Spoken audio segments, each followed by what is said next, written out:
Dave?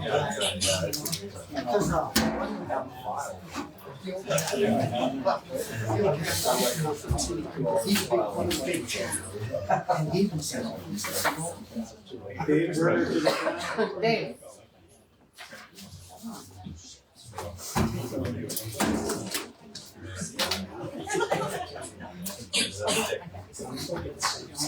Lee, can you hear me?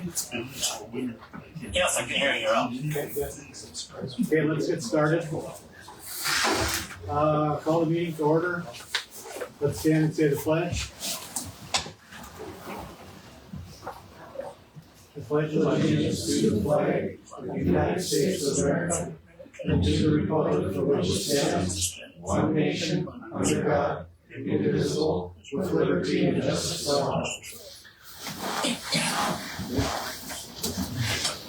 Are there any corrections or additions to the agenda?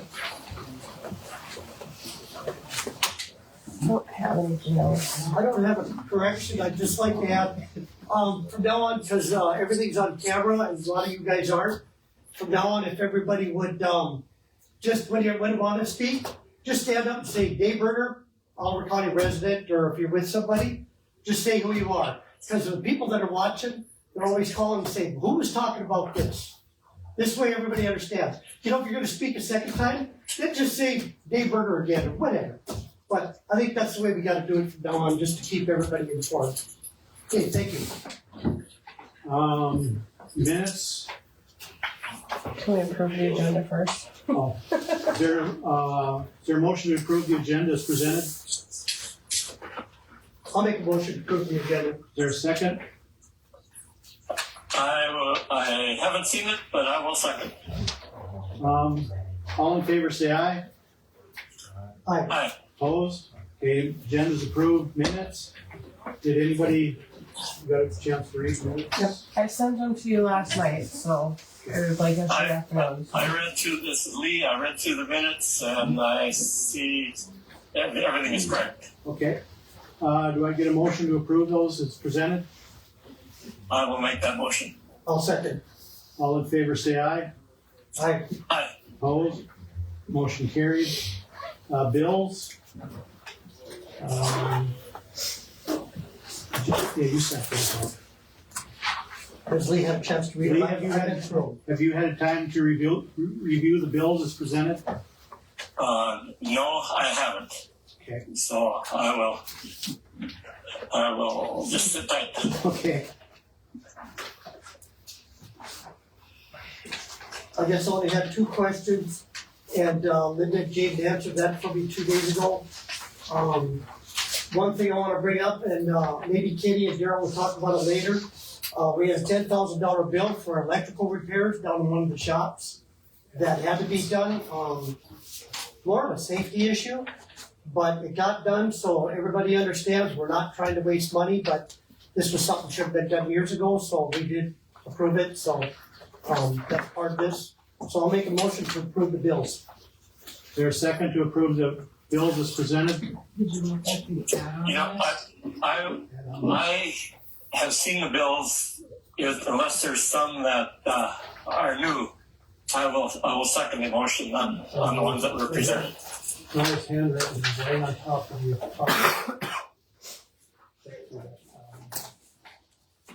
there also.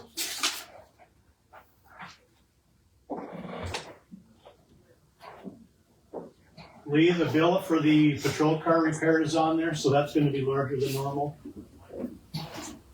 Okay.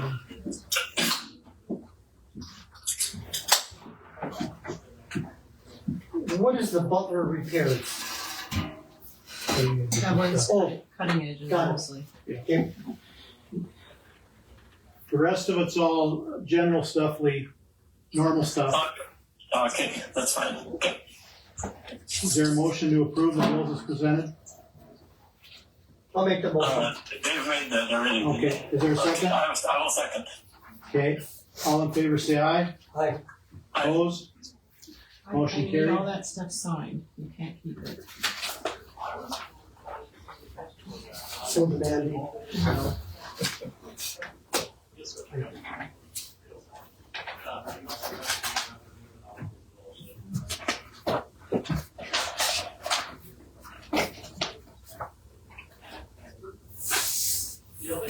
There's 2 other sheets you have to sign.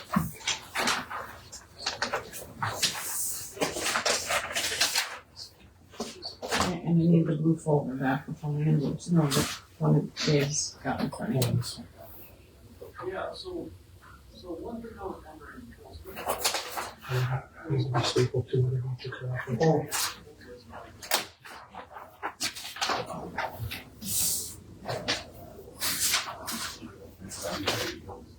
You have to sign that one too.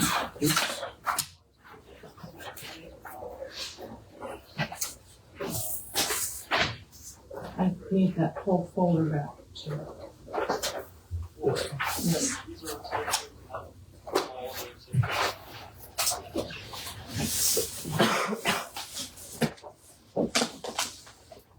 Budget amendments? Sure hard to see, but I have handouts for you guys. And I did send these out to you, when was last week, also, so you can look over.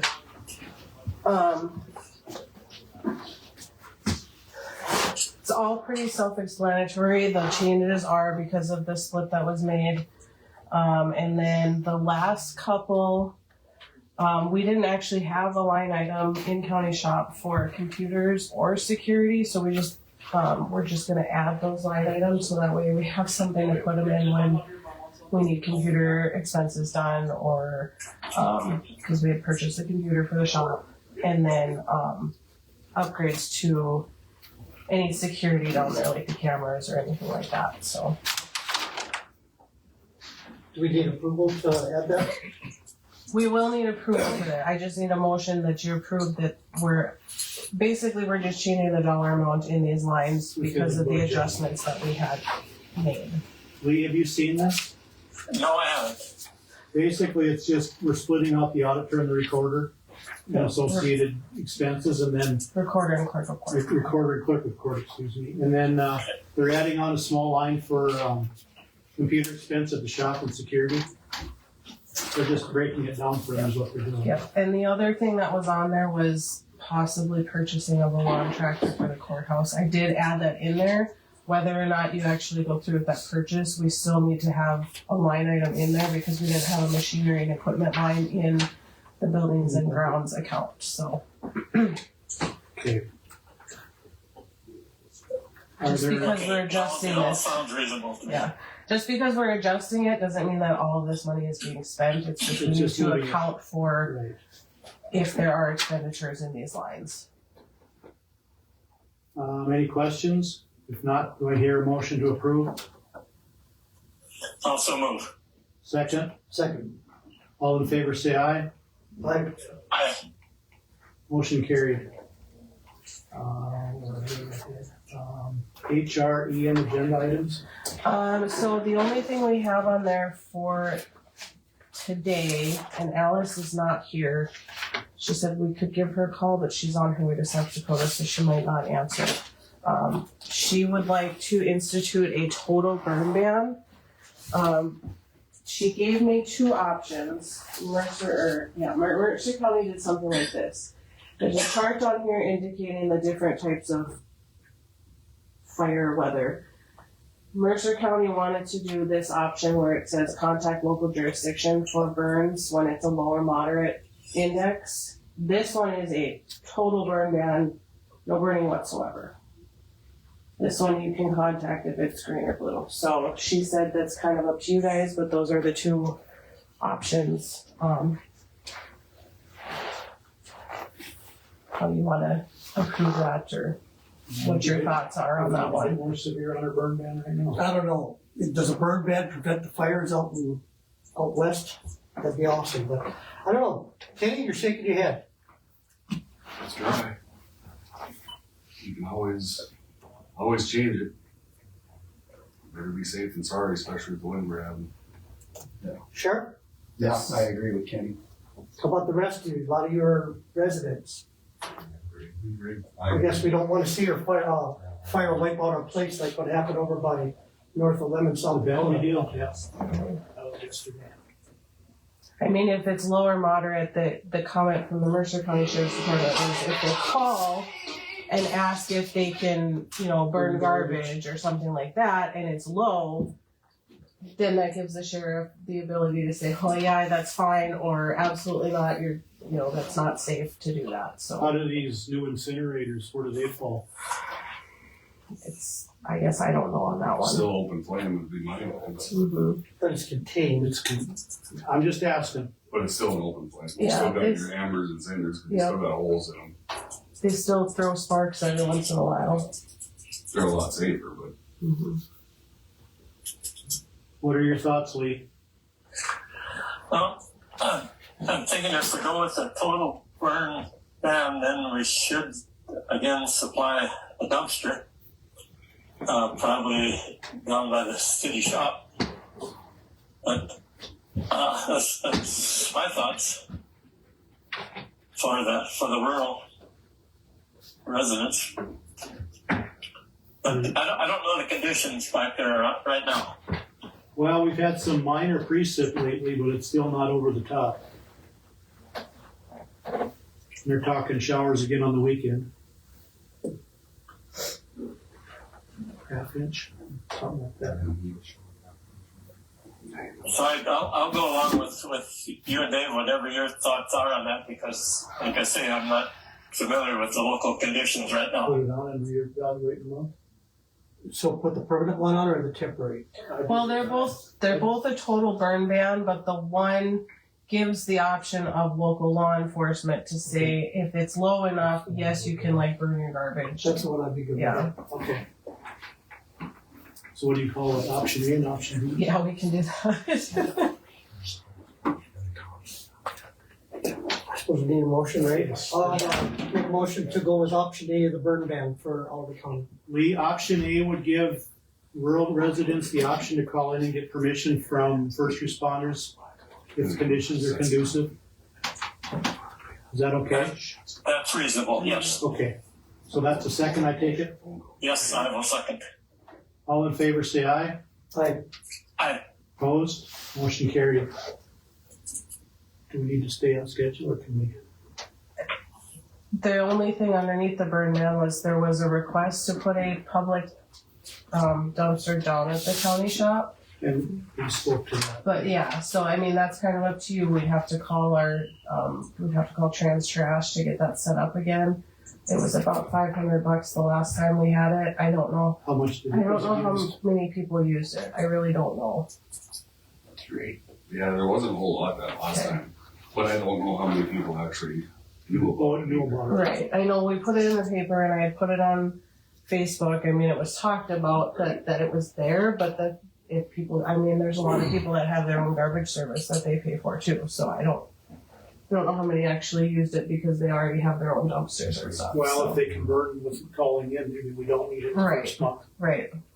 Okay. I'm gonna go with the opinion like Daryl had shared last summer. They did the same thing, but like I have my own dumpster, Daryl has his, a lot of us do. Why should we pay for somebody else that could purchase their own? So that's my opinion. Okay. We'll skip the dumpster for this month and reevaluate next year. Okay. Planning and zoning. Okay. I gotta go grab Patty because she's got the permit, but we're 5 minutes ahead of schedule. Let me go grab Patty. Well, I'll throw some stuff in here then. Okay. Sheriff's fuel purchases. I talked to Mr. Rude this morning. Software's coming. We should have it 10 days maybe. You guys in the fire department, maybe we talk to them. They can get the tax exempt gas. All we gotta do is get cards for the trucks. Talk to ambulance and the school as well. Yeah, through that store on the east side of town. I mean, get the cards. Talk to Gus or Sharon or whoever, yeah. Dave, what do you got for cell phone? It says office deputy cell. We were looking at purchasing a cell phone for Carrie, for the secretary's position there. So she's used her own phone for as long as she's been here, for 19 years. So So I did talk to Dave about it and Jim, And it sounds justifiable because, when they're out on the road, sometimes she's taking care of it. They send her the info on her phone and, to me, I think we can justify it big time. I believe you looked at the cost was gonna be. Yep. So the phone that I got was a free phone through Verizon, and then the line is $39.99 a month because it's through the local public safety plan that they allow for county governments. So it's $40 a month is really all it would amount to if she gets the free phone option, which this is the brand new iPhone model, so it's the most up-to-date software, whatever you want to call it, so it should be good for work use. What is Lee for? What's your thoughts on that, Lee? It's I think it's something we should go along with, yes. Okay. I'll make that motion. Okay, is there a second? I'll second. All in favor, say aye. Aye. Opposed, motion carried. Park board appointment. Where do we go with that? Randy Schmidt submitted an application for the open park board seat.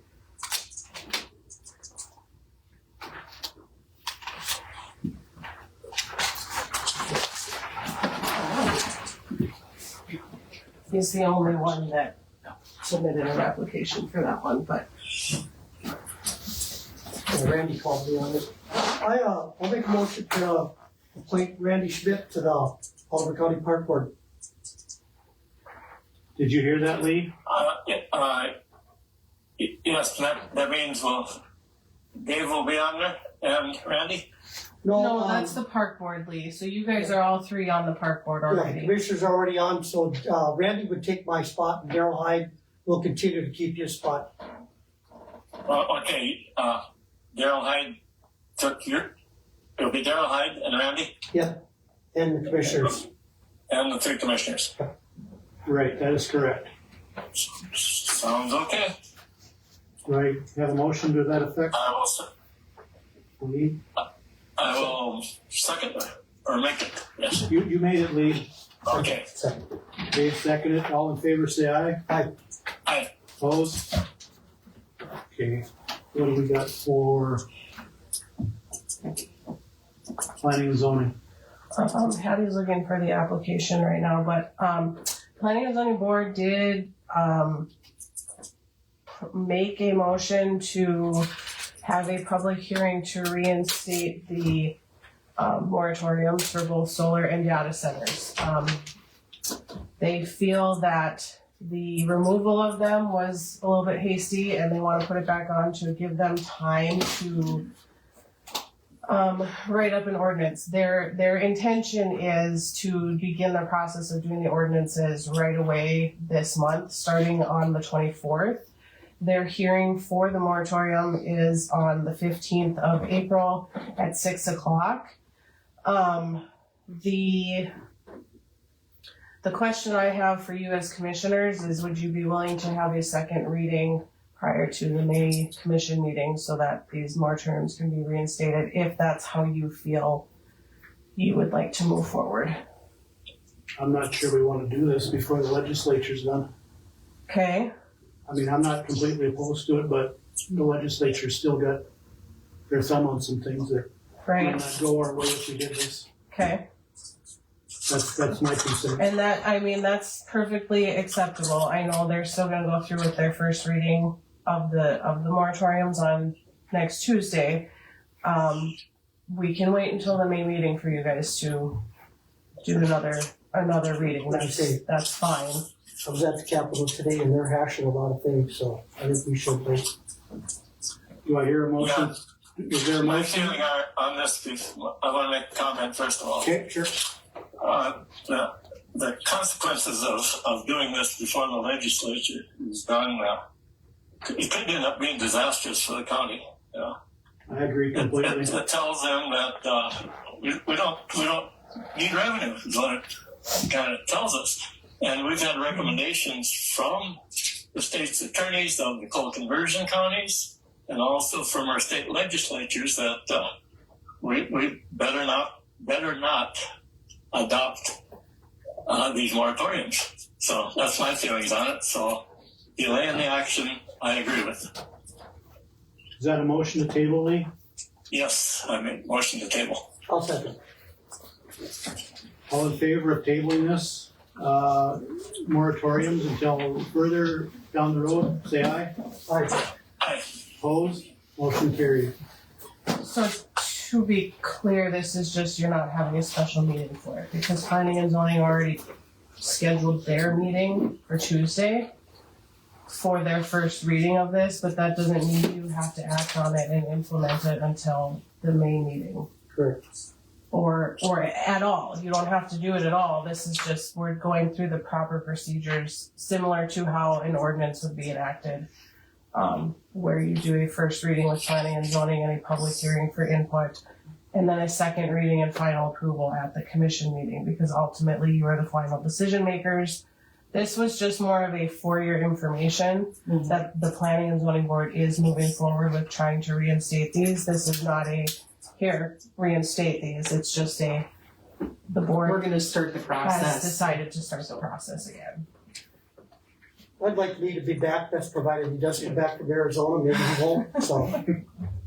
Let him be part of it. How long is it supposed to warm up? And that's perfectly fine. I just wanted to make you aware that this Okay. was their decision to reinstate these. They would like to see that happen. Obviously, you guys are the final decision makers on that, so. Okay. The next thing will be, building permit for Beth Kohler. Application 1056, the planning and zoning did approve for her to basically put or replace her trailer or mobile home she has with another one. So there's really no stipulation, because she's already gotten a conditional use for the trailer that's on there now. So she's just swapping them out. But she does need a building permit for that. It's slightly bigger, but it doesn't. It's in the exact same It's- spot it's as in where the the current one is. I'll move to approve the conditional use permit for Beth Kohler. Building permit. Sure. I will second it. All in favor, say aye. Aye. Aye. Opposed? Motion carried. City appointment approval? So the city has, by century code, has to have a board member on planning and zoning, a member of the governing body of the city. The city appointed or gave Troy Hudson Mueller that portfolio when Adam Vaughn resigned. So basically, we just need your guys' approval to allow him to have been appointed, kind of a thing, so. Nope. Call me on it, I think it'd be good. Do you wanna make that motion, Lee, or should I? I'll move. Also move. I'll second. All in favor of Troy Hudson-Mueller on planning and zoning for the city, say aye. Aye. Aye. Opposed? Motion carried. I just need a signature. That's just saying that you guys approved it, and then this is gonna be. Do you guys have any questions for us? I don't. No? Okay, perfect. I don't need for anything. Thank you. Oh, that's okay. It's okay. Okay, let's go back down to the bottom for the financial statement handout. You should have a copy of the financial statement in your folder. Lee, I didn't email this one to you because it's too big of a file to go through email, so it's waiting for you when you get back from Arizona. Thank you. It's just a recap of 2024's financials. That'll be in your, not that folder, it's the one that Dave has. It's only 60 pages, but it's not very long. Okay. That's the one I looked at the other day. No, that's a different one. You'll come to find out that I'll give you a lot of different things with a lot of different numbers on them. So we don't need to do anything. Nope, that is just for your information, a recap of last year's revenues, expenditures, etc. So, Okay. yep. Courthouse lawnmower. Mr. VTech? Yep. Are you on this one? Yes, I am.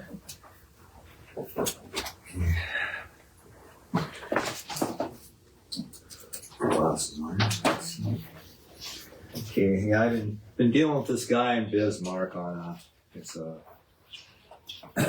riding lawnmower, John Deere with cab, and it's a diesel engine, it's got a heater in it, and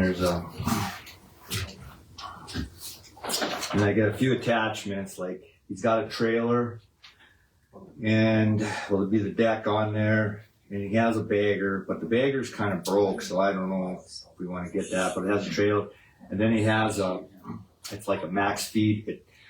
It blows the stuff up into the bagger for like when you're picking up leaves and stuff. It'll mulch it up and blows it up in there really nice. And then he's got I get all the hitches, the adapter hitch that'll go from the tractor to the snow blower or sweeper, whatever you got. And then there's a hitch in the back too, if you want to pull something. Have that. It has 3-point.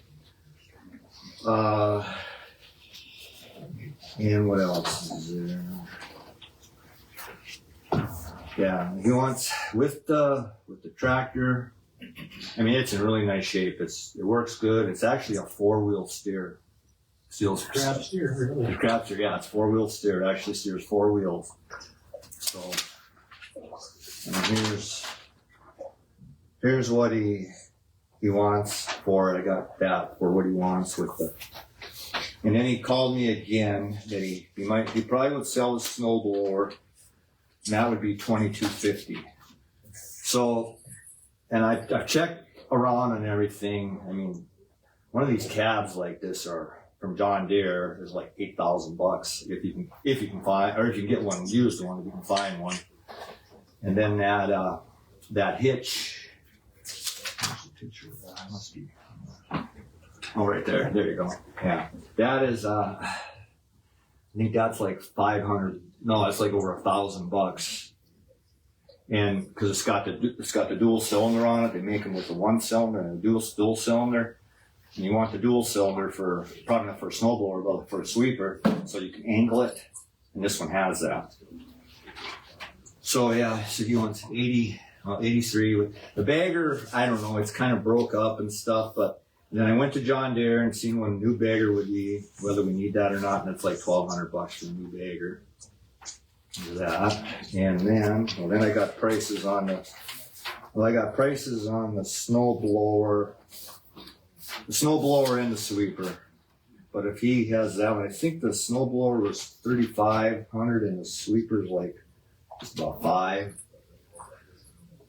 So, but you know, if the guy can find the stuff used, probably be better off. But the one guy, John Deere, said sometimes some of the equipment, it might look like it'll fit, but it don't. He says there's different brackets, but he said one guy bought one and he ended up he had to get a different bracket, different PTO shaft and everything to hook it up, which if you don't spend that much and you have to do that, it's probably not a big deal, because I think the new one's like under $5,000. So.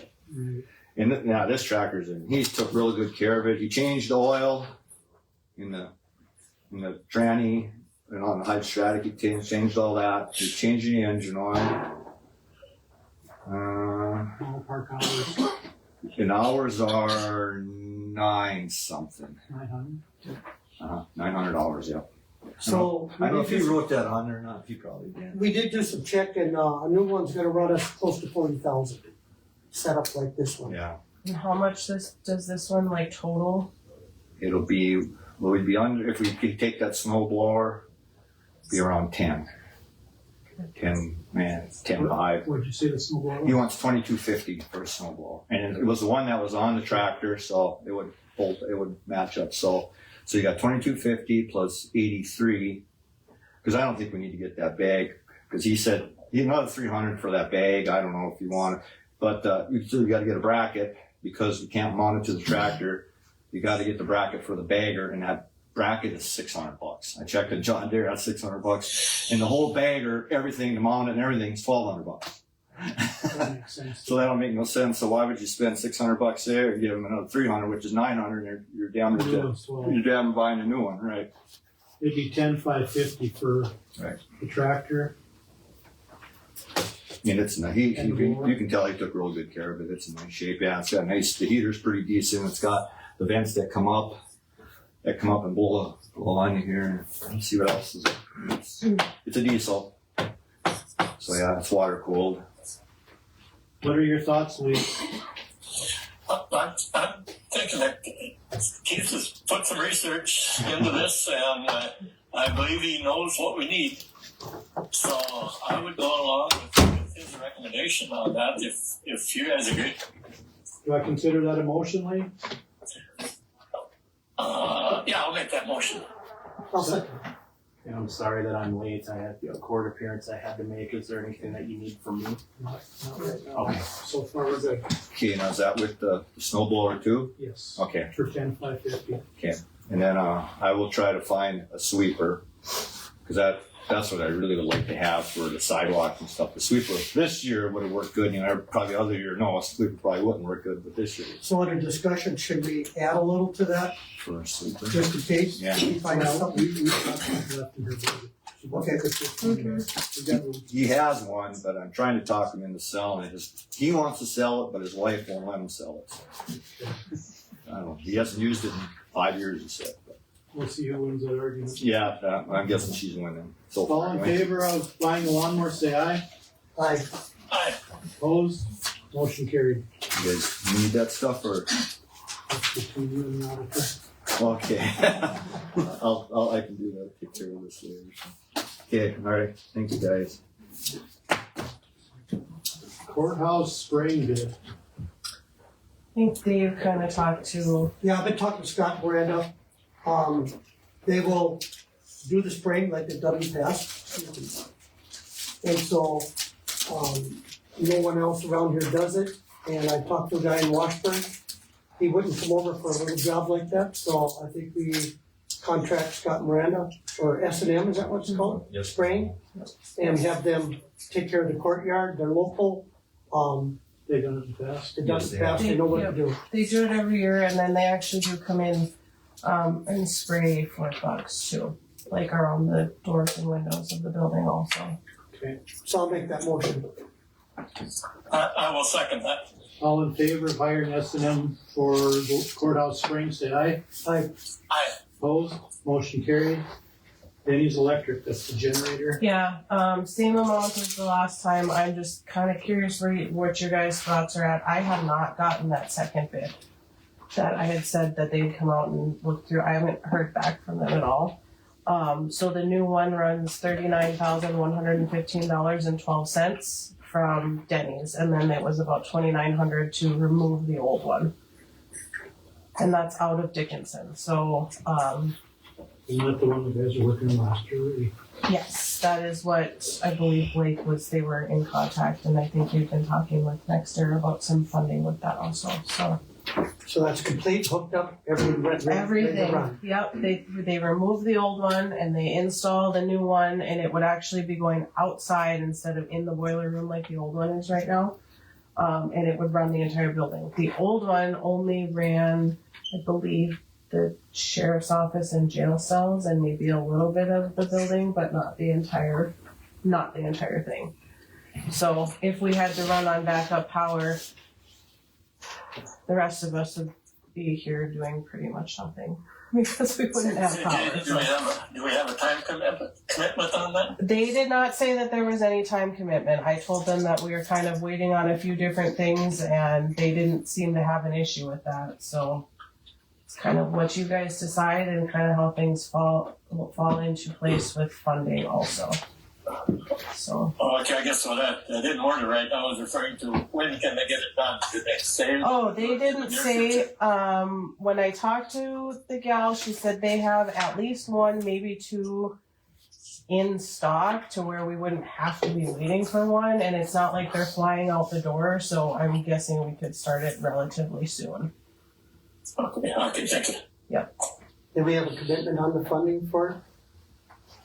Well, you have to tell me where you would like to pay for it out of, but I know that there's been talks with NextEra about paying part of that cost. Is that still or the whole cost or just part of it? We'd like to hear what you guys have set aside, or we can work with you on what makes sense.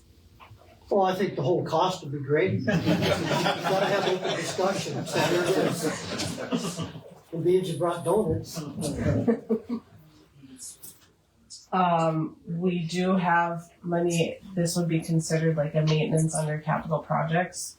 So we do have money for a purpose like this under our capital projects fund if we would have to cover, a portion of the cost. I just wanna know, you have to tell me, we have that LATCF fund also, which is basically anything except for lobbying. So we do have options, I just need to know where. Any suggestions, Lee? I think we should approve the purchase through Denny's. Is there a second? I'll second. All in favor, say aye. Aye. Aye. Motion carried. We can work on finance. I will figuring out the contact them, finances. yep, and I can work with next year, I guess you guys can figure out how we wanna handle that, but yep. And that'll take some time, so it's probably good to go through the financing, and then we'll reimburse you straight through the county for whatever amount we agree to. Sure. Thanks. Thank you. Yeah. Community club request for an escape room. That was Keith. Okay, yeah, last year on Settlers, we done escape room, you guys, you know what that is, where you go in there and try to find these clues and stuff, you can get your way out of it. And we've done it in here, because it seemed like it worked the best. Abby Mossberger and Paige are doing they were the ones running it last year. So I was just looking for approval if we can do it again. They had cameras in here and everything, so they can watch the people, and they had a pretty good turnout, they filled every slot, so I was just looking for if we can do that again on Old Settlers. I think last year the commission was fully in support of it, correct? Yeah. I guess Yeah. I'll make the motion to approve that again. I will second that. Okay. All in favor, say aye. Aye. Aye. Okay. Thank you. Opposed? Okay. Okay. All right. Thank you. I do have another thing, but I'll. We're out the carpet. Yeah, I'll wear the carpet out. Highway utility permit for West River. So we typically get these every once in a while. It's basically just requesting permission to the utility line under one of our county roads. I think I have 2 copies, so it's for Wade Stately. I'll let you look at that one. This one. Nope.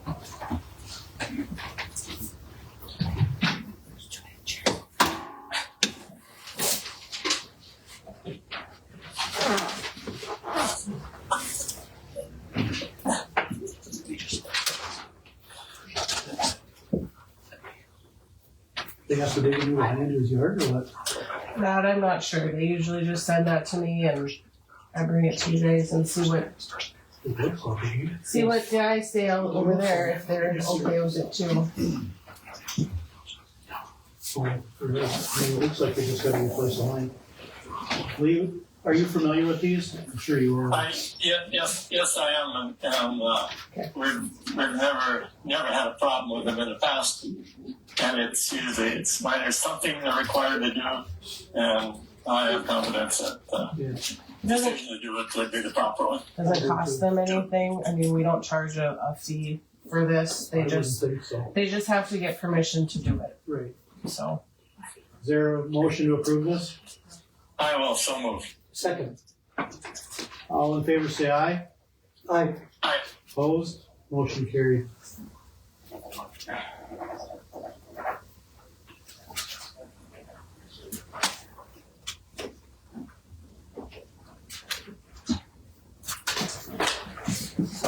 I'd like to look at that last one down there, because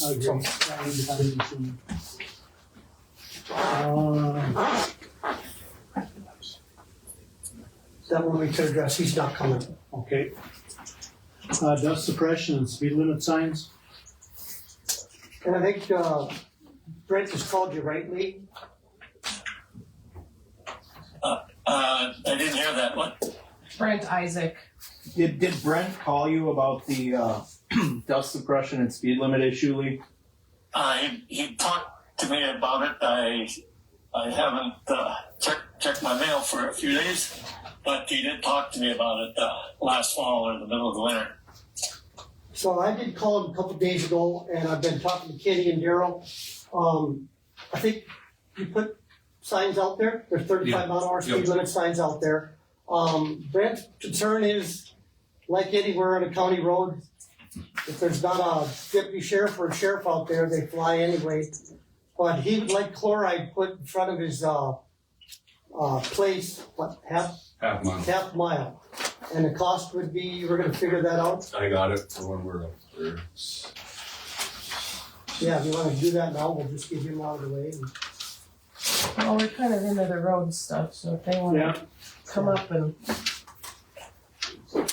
pull up and have a chair. Daryl, you can have the boss's chair if you want. No, that's right. Let's bring that on chair. Right? I don't want to get lost.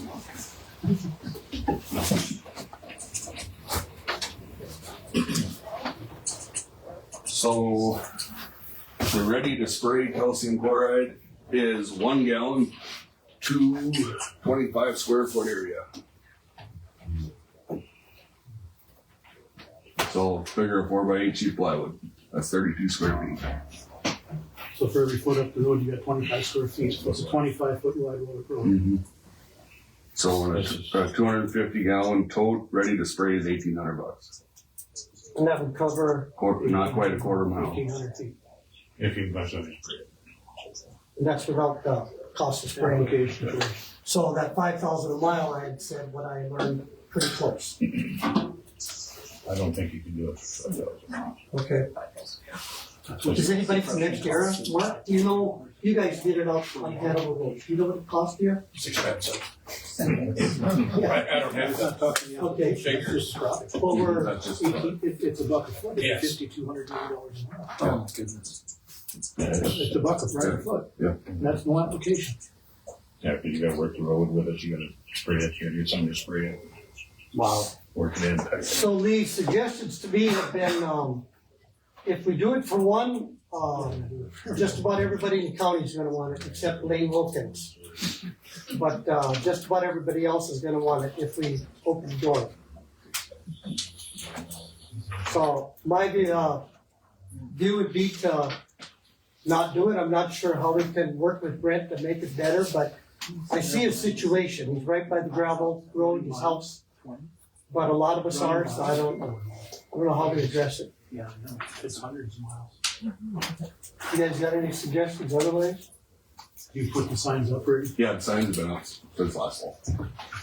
And then the only other thing would be to lower the sign, lower speed limit again. If they're not gonna buy the 35, Yeah, I'll right. 25 there. Okay, well, The only other, it's yeah, it's a bad situation. If you live in the country, you might expect that. Unfortunately.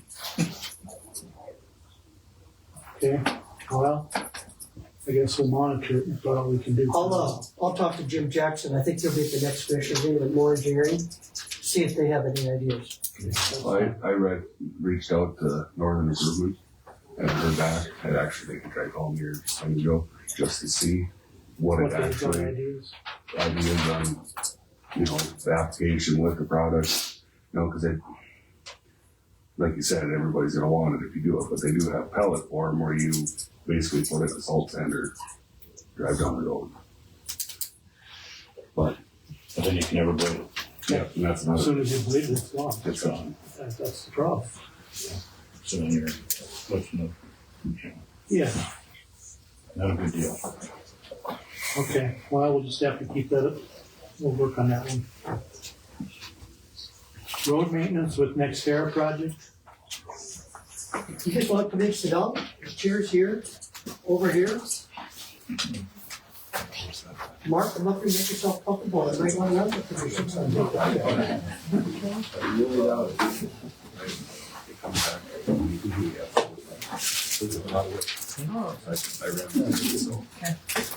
that to the phone.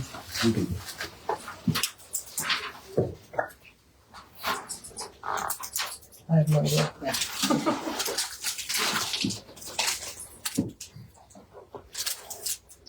Should we have to continue? Could Or do you want to? skip down to the next one. Okay, Rick Huntermeyer, fence line. Okay, so this was addressed last fall with the other commission, and so I went out and drove around with Rick. The fence that NextEra had moved into his pasture, I believe 24 feet, has to be reseeded yet, right, Mark? Does that sound? Yep. But Rick would like the fence moved back to where it was, and I've talked to Daryl about it, and I guess I saw no reason. There's nothing affecting the county. We still have enough right of way. I believe it was widened for equipment and blades, right? Yep. So I guess we need a motion. I'll make that motion to allow Rick to work with NextEra. Who is he working with? Who's the gal? He said Tara. So if they can move forward and get that done. Otherwise, Rick had mentioned that he'd do it if he could work something out with NextEra. So I'll make that motion for them to go forward. Is there a second? I'll second that. All in favor, say aye. Aye. Aye. Opposed? Motion carried. County shop credit card. So they had a credit card, but Kyle was there. $10,000 limit. Talking to Daryl and Kenny, I guess mostly Kenny on it. They'd be satisfied with a $5,000 credit limit. Yeah.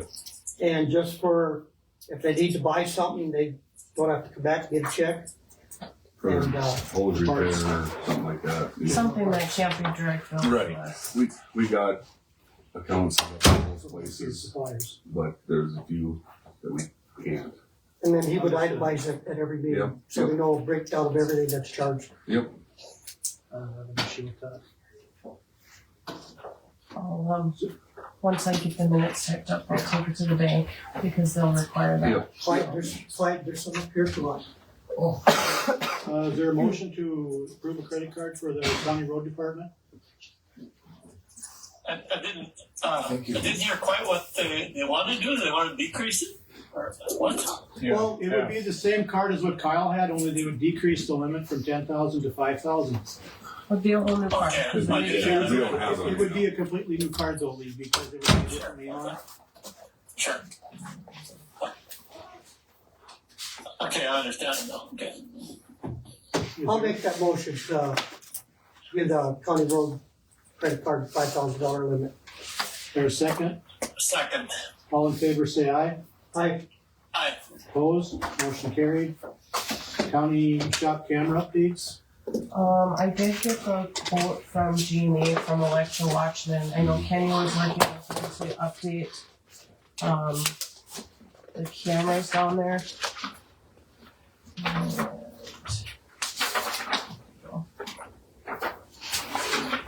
I told him we'd have to wait till the commission meeting because I couldn't tell him yes or no, so.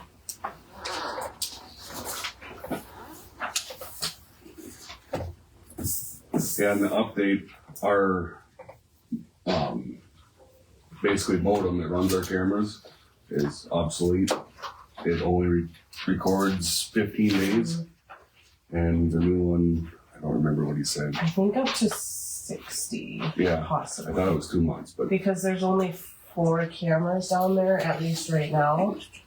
And so the more cameras you have, the less space you get unless you update it. But since there's only 4, they can go up to 60 days, I think. So and with the current modem we have, that's obsolete. You can't get parts for that either. So You got one camera outside for the fuel tanks? yeah, we have 4 cameras outside. The cameras are These all good. outside? Yeah, All outside? yeah. Okay. So I mean, we can see everything down there.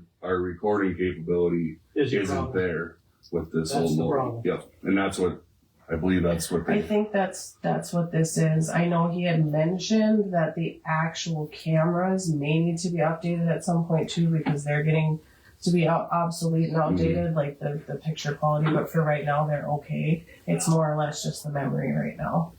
So they can get cameras compatible with the system for a while. Yep. The way it sounded, the cameras we have will work with this new system. Yeah. But with the new system, if we ever want to update cameras, we don't have to change the whole thing again. Gotcha. What's your thoughts on that, Lee? I guess I haven't seen any details on it and really don't know the situation, so I'm probably best off not to comment. But I agree with you, Dave. I know you've looked into it, and I know Kenny and Daryl have. So It's a whatever they recommend. It's a $3,700 expense to upgrade the modem inside, that's in the building. Yep, inside the office there. What's your thoughts? Well, just like with the Civic Center in the past, it's a must. Nowadays, we have too much equipment down there, too many buildings that we need to take care of for security reasons. I think it's a must. So I guess I'd make that motion to approve the 373202 for security upgrade to Electro Watson. Is there a second? I will second that motion. All in favor, say aye. Aye. Opposed? Motion carried. Motor grader lease discussion?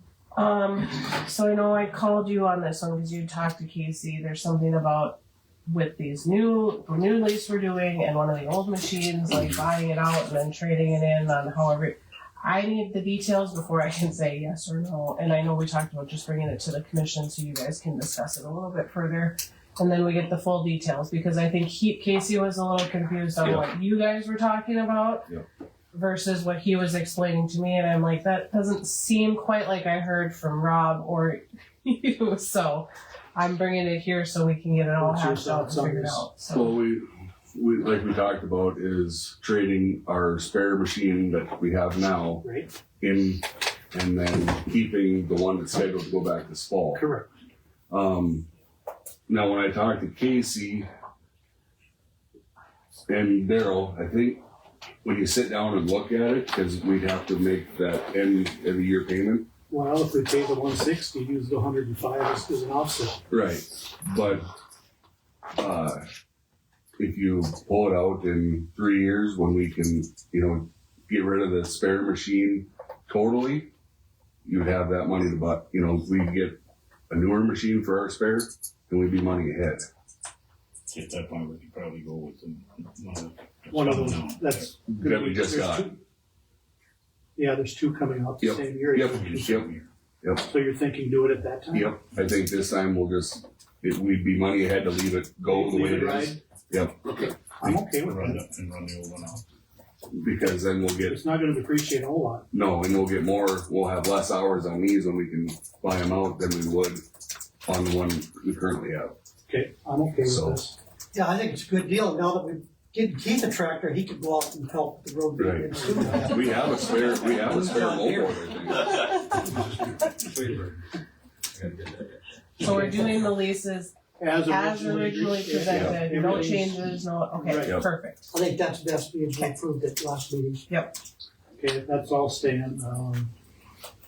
Weed board discussion, budget amendment. Do we want to do, we have to do the next Sarah and then these guys have their own updates too, so. Okay, good enough. Go ahead. Just gonna let you guys know that we did some testing for some gravel, couple spots. We're finding 60% sand. So you're paying 60%. Your screen off is too much. Yeah, it's 30%. We got two more we're gonna test on Monday. See how that goes. Get something. We did talk to the one you mentioned earlier. Says no gravel out there, doesn't want us to test out there. We talked to him before, right before we come up here. I found one that's got lots of gravel. Surface owner and the mineral owner is not the same person. Yeah. One don't wanna pay the other one. Yep. Damages. That's some of the issues. That's some of the issues. So we have one other one out there, right?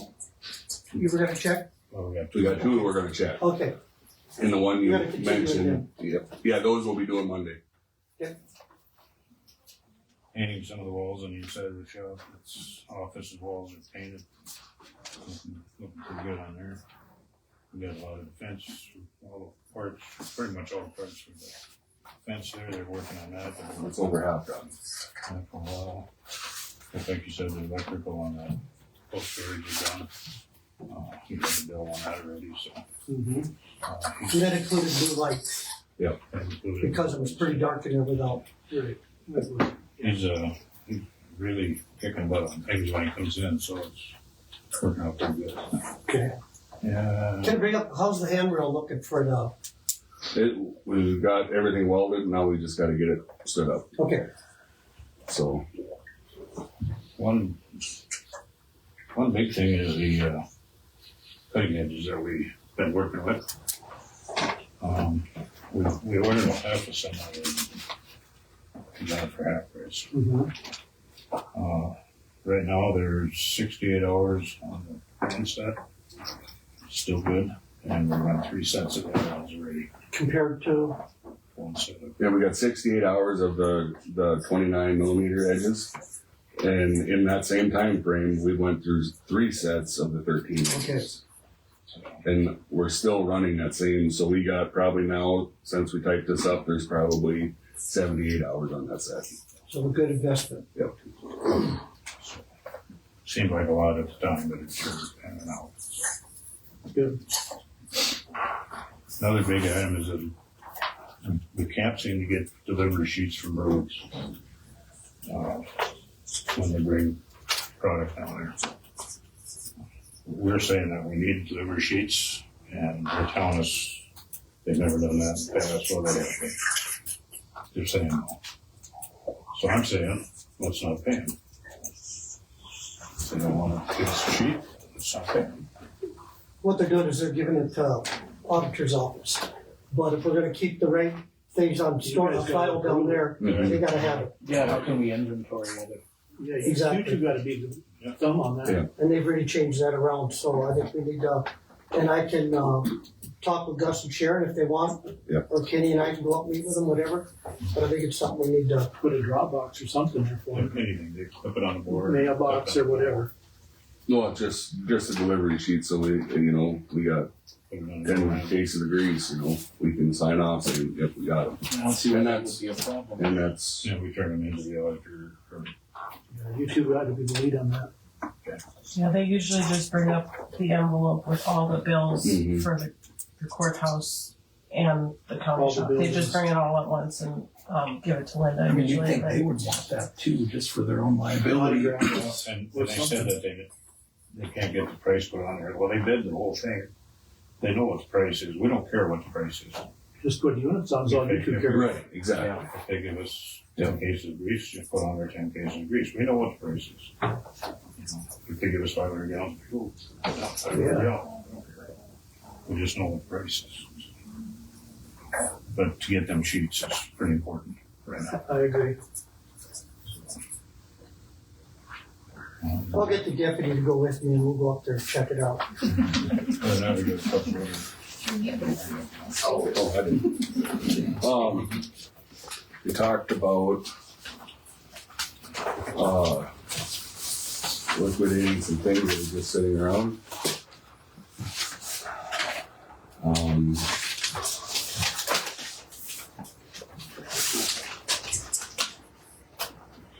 You're not gonna sell Thank you. it to Joe.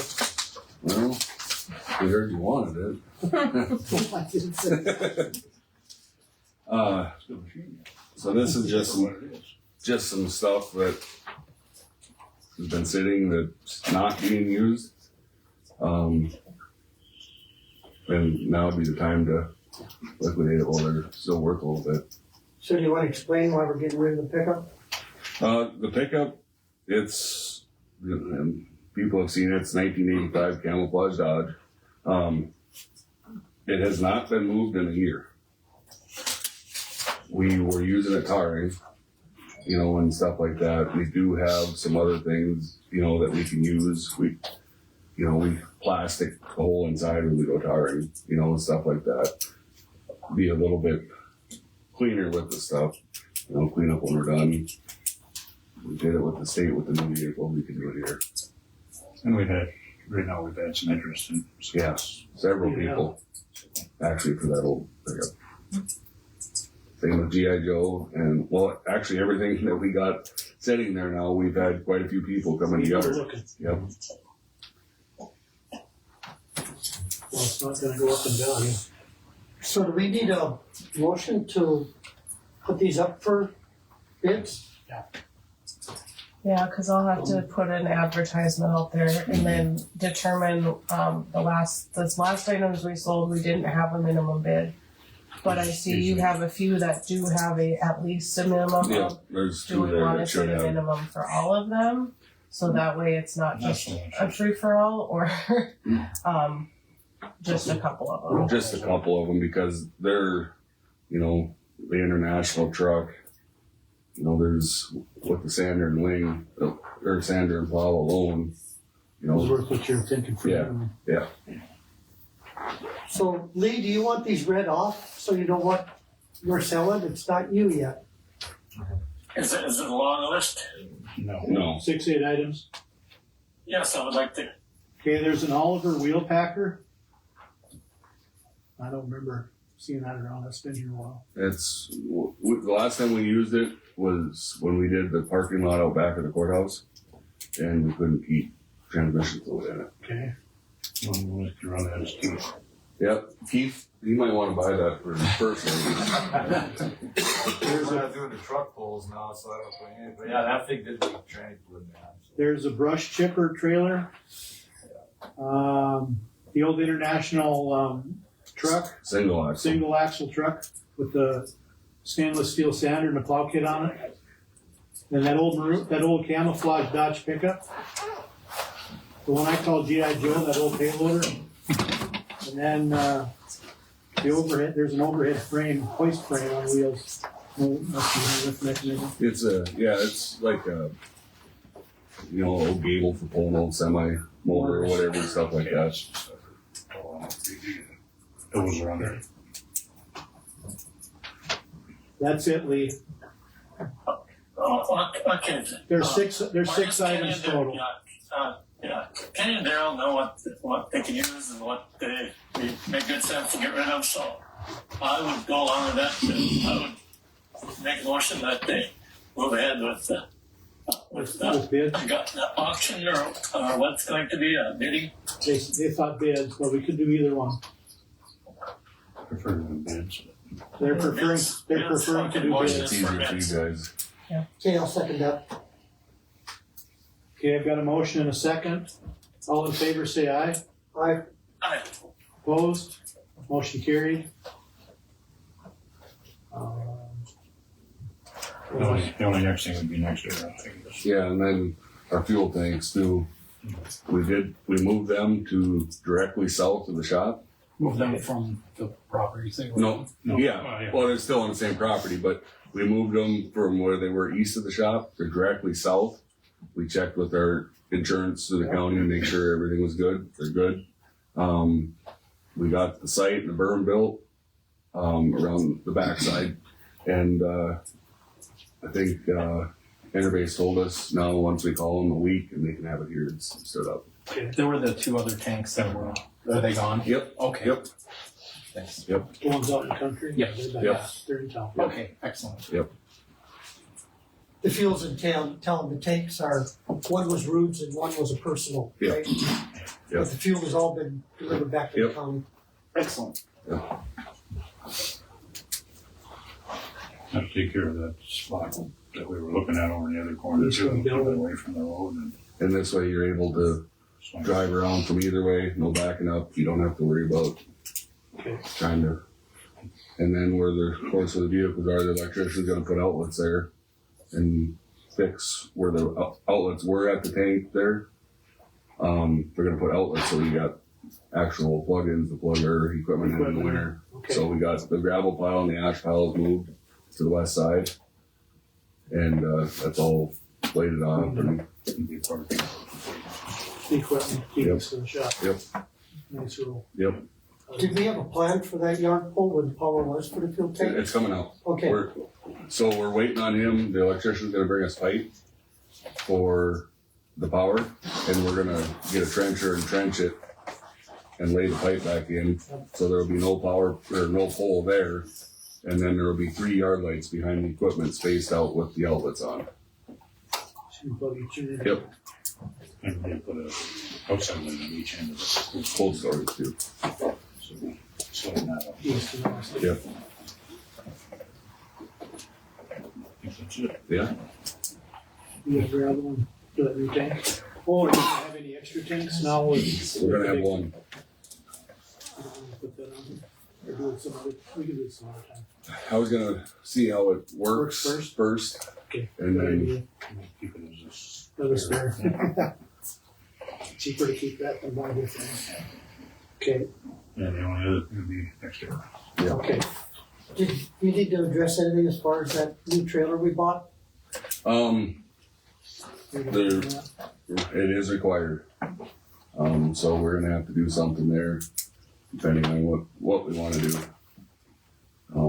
It's hazmat required. So do you think 2 people with hazmat training will cover it as far as pulling? Maybe Huh? Maybe even 3. Maybe 3? I don't really want to. But we'll see who wants to, well, I mean, I'll do it, but So you'll work on that. yeah, yep, and I've kinda already started with that. And Okay. so, Sounds good. Okay, here's Next year. Next era is next. Sarah, I take it? Yeah, and Mark? Yep, no Mark? Do you wanna do the rest of yours? Yeah, we have quite a few folks here from the team. I want Kurt's walking in too. Mark, do you want to consider that as well? So I don't know, Tara, if you want to start? Services. Chase Dell, PlayStation Development. Tony Reese, Community Outreach. Mike did the same thing. Sarah Montone, developer, they're all they're in for, and a few other projects in North Dakota. Mark Dahl, I'm the construction manager of the project. Was here during the construction, and I'll be here during the remainder of the reclamation activities. Okay, you're welcome. I did bring copies of the RUA and a colored map of the original haul routes, which were slightly modified. And Mark and DJ, I believe, came in, got those modifications approved. I apologize, I only got 2 copies, but I know you guys got yours this morning, so. Sorry, Jaden. And that was the reason for moving the Huntermeyer fence, was that became a new haul route. And are you Patrick? I am. Okay, I don't know if we formally met in person, but I know Jackie, Cleo, our real estate attorney, and yourself worked to negotiate this last May, Correct. if you remember, April, May, yep. So now as far as the fence, you guys have no problem? So we'll put it wherever you guys want it, that's not an issue with us. So I think like there, worked with Rick. Yep. And he showed me everything he wanted, so I think that's good. Like I say, I think we've got 20 to 24 feet that have to be seeded. But I think he would take care of fencing it so it doesn't get raised or anything after it's seeded, so there's a good growth. I think that'd be great if you guys could work with him on that. Yeah, we can.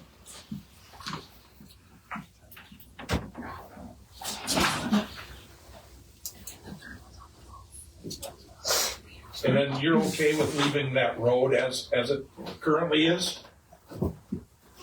That one there, That used to be a section line 2 track, and we improved it. So it's a gravel path Yeah. now. so you're saying down the road you'll wanna pave it? Oh, the agreement that was made before that we would leave the gravel there and not pull it back out and restore it to the way it was. So on one side would be Rick's, Dad's, the other side would be the Bartmans, Yep, correct? and they're gonna leave their fence where we moved it to, they're gonna leave that fence there. Okay, so as long as, I think as far as we're concerned, as long as both landowners are happy, I think we're happy. Yep, we'll just, we planned on leaving that gravel there and that road would be an improved road from what it was. Is that the one that has the washout across it? Yes. Do you have plans for that, a culvert or anything, or? Yes, we do. Yeah. And they actually, I think they filled it in yesterday, I believe, or Tuesday or Wednesday. They Oh, okay. They filled it in. So the for now. water is still gonna run over, or? We'll take a look at that. Okay. If it needs a culvert, we'll put a culvert in. Cause that comes out of that slough and there must be Yep. springs back there. Yep. You know where I'm talking, right, Delbert? it's filled in. Yeah, there has to be a call for something. Yeah, that's gonna be tricky. It's a wetland, you know, on one side.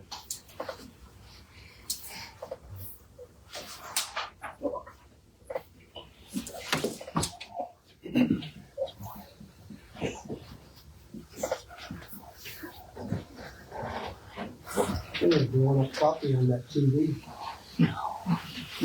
Some of those projectors.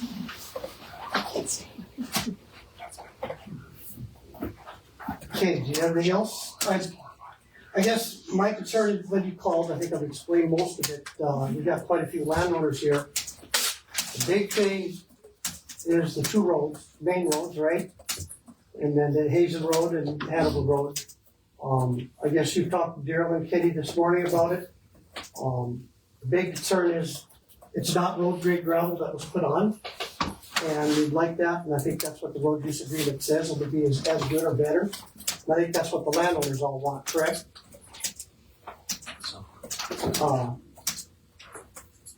Where are you gonna find the gravel? That's a good question, because our road crew is definitely working on it.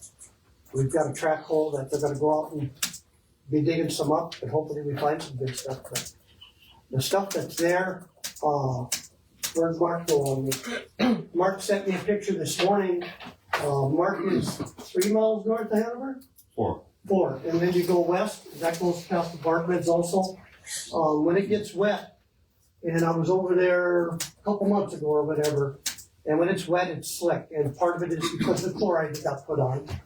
But I know the bark beds have all been here talking about it, so hopefully we can get something addressed. They did blade it, there's no voice. And I brought a little gravel the other day, so I can't testify how it'd be now. But the way it was, 500ths of rain inches, a mess. That's what it was. Talk about. Yeah, we This last bladed 3 it inches too of damn snow much. turned it to snot too. It was Oh, yeah. absolutely slippery after 3 inches of snow. You could drive the rest of the roads just fine. You take down Bargman's, you were in 4-wheel drive. Yeah. Good luck if you were pulling a trailer. It's tough. Who graded it? The We county? Okay. It hasn't rained since they graded it, so I can't testify to that. And we did look at the samples, some of the test samples this morning. When it does dry out, and the chloride's out, it's not gonna stay. It's 70% sand. Anywhere from 50 to 70% sand. Same thing you're fighting. When they put it down, I could see I'm not an engineer, I just didn't know the content of it. But I called the county commissioner, former county commissioner, I said, this isn't road gravel. He said, yeah, I know, he said, at that time. So, it's tough stuff. And when was that, Delbert, was that December or January you called when you had to lock it in 4-wheel drive to get off the highway, correct? I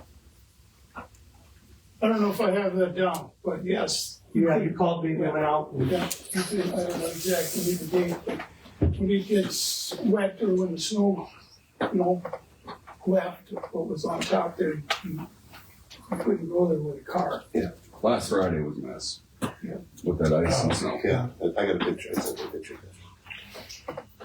So is the county's position that it's in worse condition than it was May of 2024?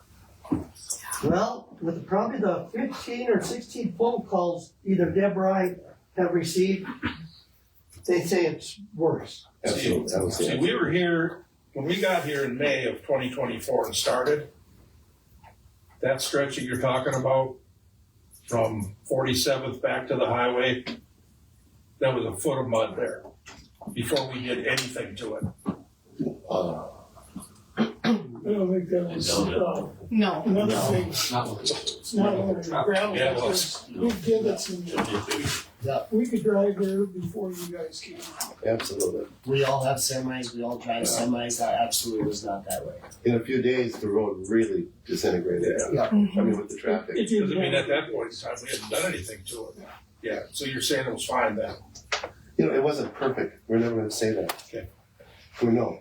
But it didn't take long. The first days, the half mile from the highway, I went out and filled in with the payloaders all the way across the road that deep. If somebody hit it at 60, it would have been lethal. I took the payloader and filled that in. But it didn't take long to destroy the road. Was it a perfect road? No. But we just need a road our last years. It can help to be able to get out comfortably. Who was blading that area? Was that Dean's or who was That was blading? me. You? Yep.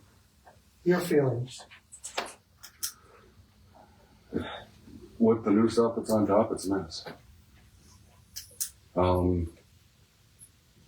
It can be fixed? Oh yeah. It just needs to be gravel. Yeah.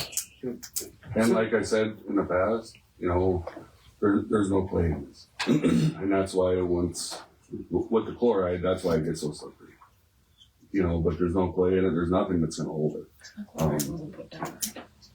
There's not much rock in it whatsoever.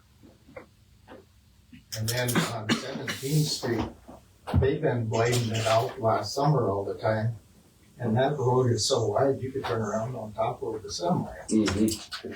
Okay, where was 17? Pushing the. Pallets are going past. It's our road. Oh, okay. So they kept pushing it out, and never got money, and it just, it'll just continue to get.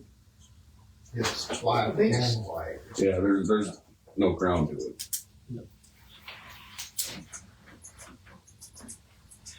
So what we've asked is that we get a list to Mark and his team of all the roads that need to be looked at when they come back out in a month for reclamation, and we can address each one, see what needs to get done. That's what we've asked. Okay, so. Dave, Dave Hankey, why are we waiting a month yet to get after these roads? That's my question. And the reclamation in general. I mean, Okay, people so want to Mark- get to the field. Mark and I did talk a little bit about it. One thing was a concern was road restriction. They're still on. Yep. And so you gotta weigh that in. But I think, Are they on the highways? Yeah. Oh, our gravel roads are still on. Gravel roads, yeah. Gravel roads, yeah, highways are not. No, the highway's still on too. Yep. so that's the whole good thing about next era, coming and talking and you guys voicing your concern. We probably could have had a public meeting, but I think if we can get it covered and if they agree on camera that they're gonna take care of it and work with the landowners and the commission, I think we'd all be happy. Absolutely. That's what we're here for today. Is that just for this year or beyond?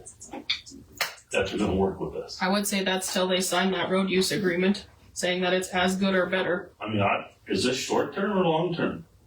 This is as soon as, so per the road use agreement, once we do reclamation, there will be a final meeting between commissioners, road superintendent, to sign off on the roads.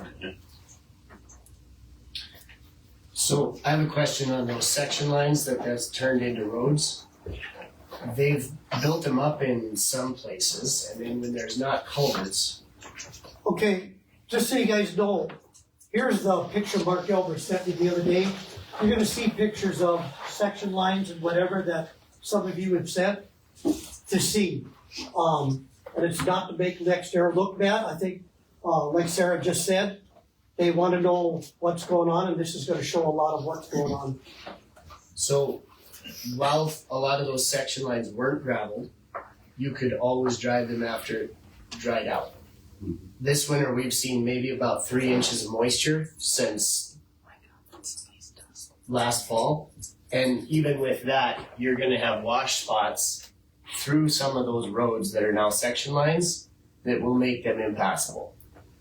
Who's responsible for that when you leave a section line with a gravel road? Does that become county responsibility now? When you say, are we done with this? Can we leave this road? Is that now falling on your guys' responsibility when I call up and say I can't even get through there with a 4x4, right? Much less a semi or a tractor. Or does that go back to Next Era's responsibility to maintain their roads through the life of this wind farm project? That would be my questions for you to have for them, because if we get a 6-inch rain event, half of those section lines are not passable.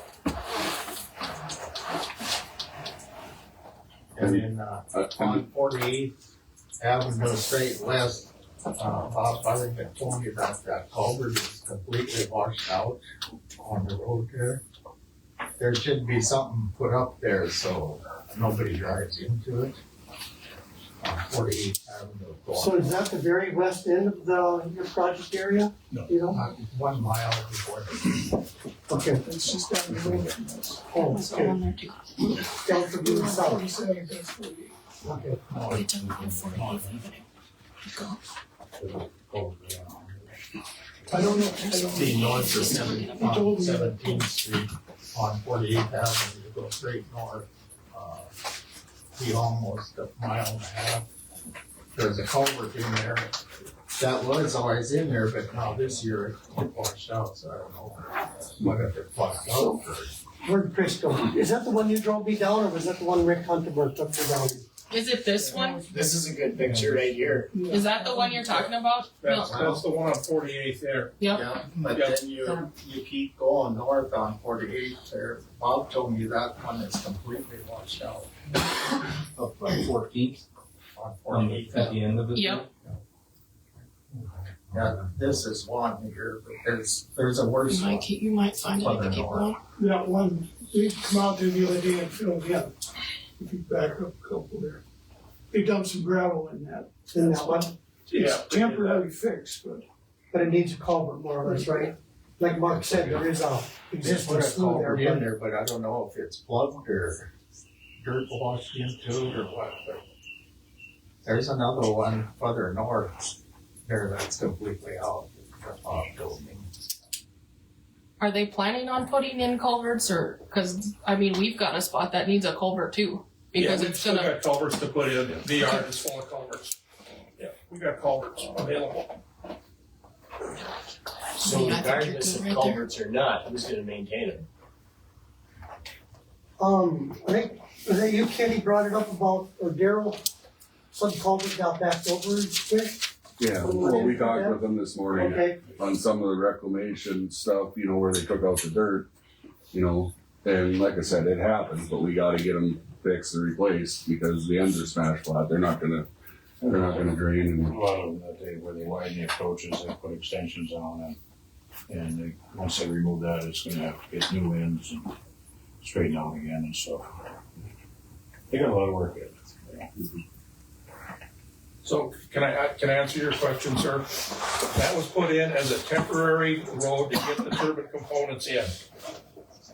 So it does not have to, for our concern, we do not have to use that road. So it won't be considered one of our access roads to one of our turbines. So that, and the discussion that was had with the previous road superintendent was that we could leave that road as is, but he said that we won't, he said we being the county would not maintain that going forward. What makes you think that a communication that was made by someone who's no longer employed by the county that wasn't considered by the commissioners nor voted on has any legal effect? It doesn't. What legal effect is this agreement that I negotiated that all parties signed? And you will be held accountable for this agreement. So then the plan will be that we'll restore that to its previous condition. I mean, if you think that that is an appropriate action to take.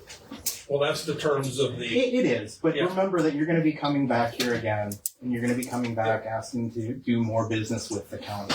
So you might wanna consider that attitude. It's not an attitude, it's a, we'll do whatever you want, but, you know, yeah. So would you agree to a road maintenance agreement on that? If you're gonna do whatever they want, if the commissioners were to ask you to do a long-term road maintenance contract, because here's what happens. You know, Dave, you and I have all ridden in the wind farm north of here, and you see the erosion that happens on the trails that go to the towers. NextEra drives around those ruts and those fields into pastures to get to their stuff. You know, they literally are destroying grazable ground, avoiding ruts that they refuse to fix. And if the landlord doesn't get on them, nothing happens. So as a county, like I say, you're probably gonna get some calls. Just throwing it out there, right? and on his instance, for instance, I know if you go up towards Horseshoe Bend, you make that 90-degree corner way up before you go past Grasses. Yeah, there is a road that goes up the hill there It's their access road, but it comes down to our county road. That's been washed out for 4 years. And at some point, washouts become a safety concern, don't they? I mean, as people are traveling, or, I mean, a farmer or rancher, and you're trying to move cows and it happens in the dark. I mean, at some point, that stuff becomes a safety concern, I guess, in my opinion.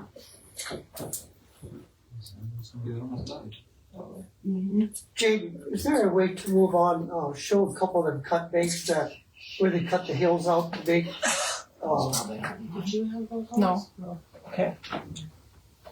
I think I had sent you some when, between the three people that have driven me around, I sent some in. Oh, Uh, I might have to find those ones. the concerns, Mark, you know, like the day you and Sky we talked, I think the big concern with some of the landowners was how we're ever gonna get grass to grow. And that's what the future is gonna talk about, is weed control on that. And that's gonna be a big concern, which a lot of them have been calling. And I know you guys, we want to address it, and so if we find that picture, I've got it on my phone. That cut bank, you know, it's like this. And as you look at the picture, it's clay.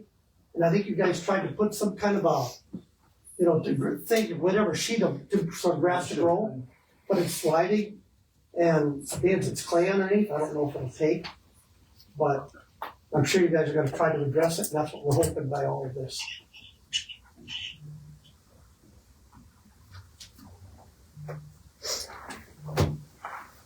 Okay, and then, moving on to weed control. So before we get too much of that, a couple of the guys with the wind farm up north have talked to me about, there's weeds up, the towers up here, but three of them, Darryl Schulte tried on his property. So if nothing else, contact me. Yeah, we did a complete survey of all the weeds that were present last fall. So we have those located and where they're at. There's a lot of them in wherever we disturb the soils. Okay, so We you'll know take where care they're of that? at, so the plan is we're gonna start spraying this spring. Okay. And then as far as this wind farm, how long do you guys plan on keeping the weed control? Yeah. How long do you plan on the weed control? Because we all know if we don't get rain, every dollar you spent on seed, and the farmers definitely know it's a waste. We do it annually a couple times a year. So I was gonna ask the weed board, I know there's a couple members here, if we could schedule a meeting and we could bring our voluntary weed mitigation plan. I wanna bring Josh, the O&M supervisor, out, and we can go through all that. I know Byron's here. I don't know if anybody else is here. I know you guys don't have regular meetings, but we'd like to get one scheduled before, June, if possible. Didn't Rick say at that one county meeting when you guys were talking about that the weed board has they only take care of noxious weeds, they don't have any interest in doing that, Rick said? That was Rick's comment at the commissioner meeting? We don't have any control over an entity like NextEra. Right. We do with the landowners. Right, that's what. But NextEra is on our lead. Yep, we have, But I mean- our O&M team has a contract, spray twice a year with maintenance in between.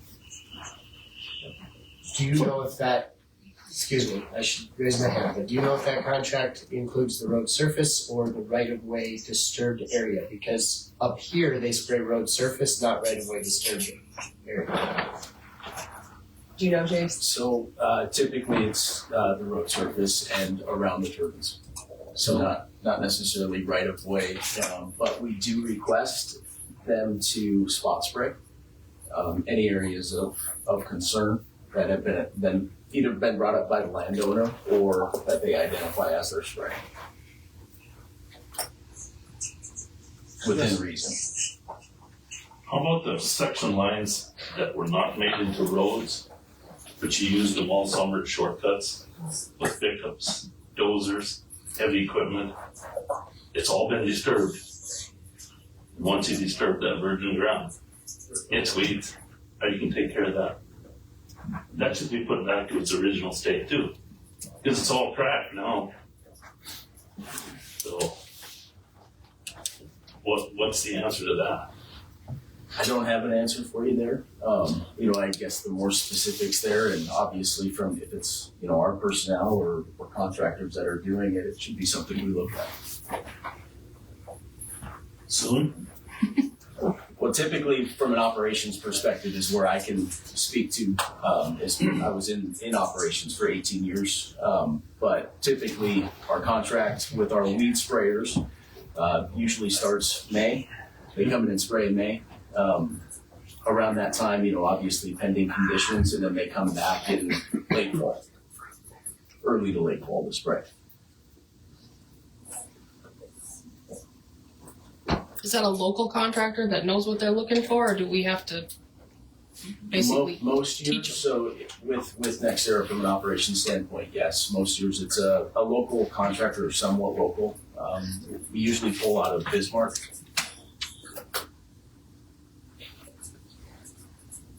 Okay, back up for a second. Brian Lestring is the chairman of the weed board. Invited folks standing beside him. If you guys want to get with Sarah and Mark and the rest of the crew, I think that'd be great, so they can meet with you guys and so you understand, they understand what. You have a plan, like a written plan? Okay. Yep, we'll bring that. I'm gonna work with Josh, our O&M supervisor, make sure all of it's up to date, see who he's contracted if he has already for the weed spraying. So we'll include all that information in there. Yep. I guess we would like to see that plan. Yep.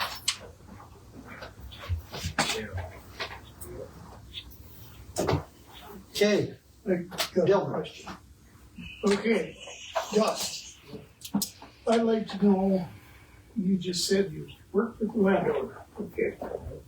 So then how did I get a laydown area 300 feet from my house? A dust laydown area. I got promised by someone that they were gonna keep the dust down. 3 months later, it was still there. Actually, I have 29 days that I put in my little book here. When the dust, there's a couple of them on there, you can barely see my horse. I had to take them out of there. Our house, we had to have it professionally cleaned, ducks and all that shit. Yeah, right there, that's a horse. That's coming off the laydown area, right on the other side of the fence. So that laydown area at one time was supposed to be where the substation is. I guess, nobody ever asked me if they put it there. Mark Farms said, I'm sure he didn't know about it till it was there. And I knew they were gonna move it there. They were gonna put it further towards the homestead, right in that slough. I didn't say anything. I thought, well, I did to myself. That's the one foolish place to put it. That would have been better for me. Yeah, it would have been done to you. I didn't say anything to anybody.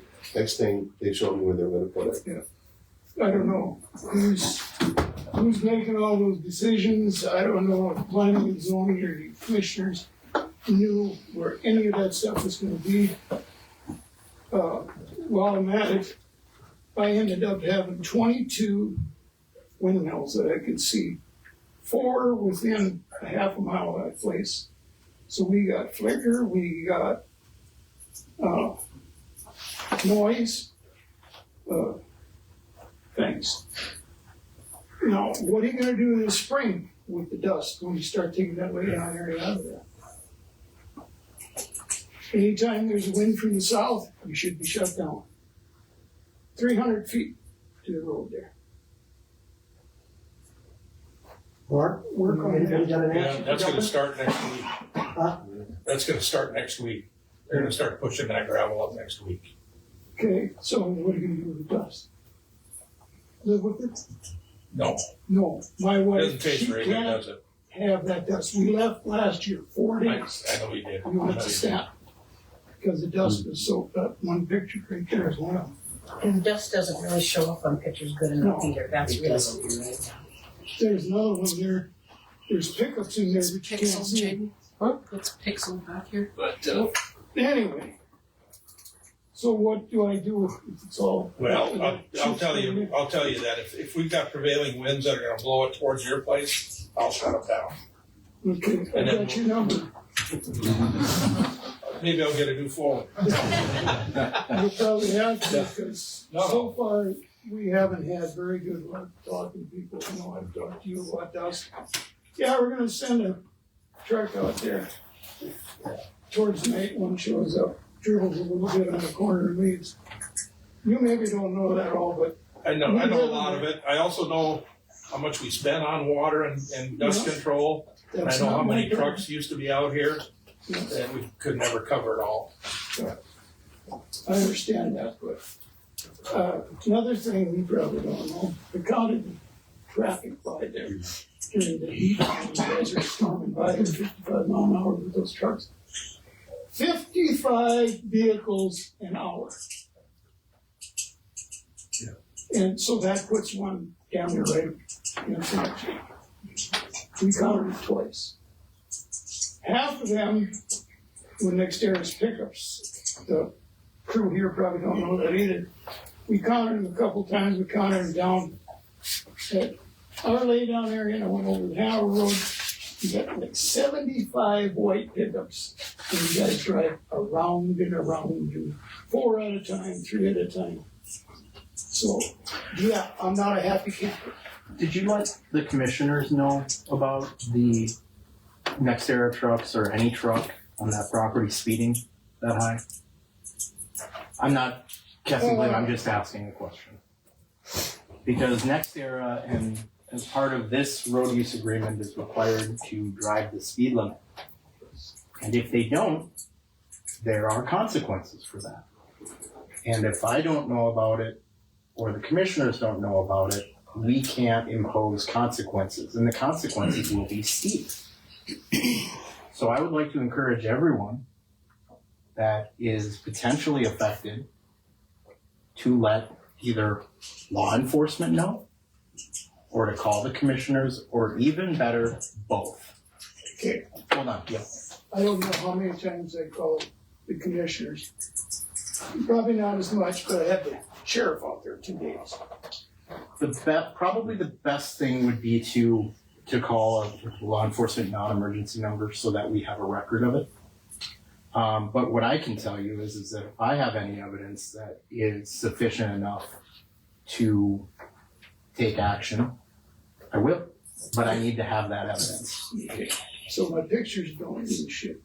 Oh no, I didn't say that. I'm just saying what I'm saying to you is that we know about it, we can see it now, but if I don't have that as it's happening or in close proximity to that, it makes it pretty difficult for me to bring.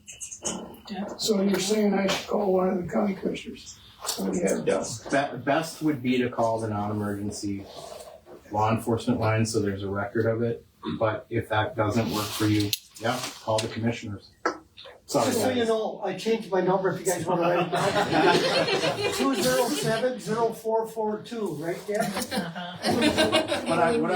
The point I'm trying to make to you, just so you understand, is that I'm on your side. I understand where you're coming from. And if I'm given the right information and the right evidence to support it, I can do something about it. And I will.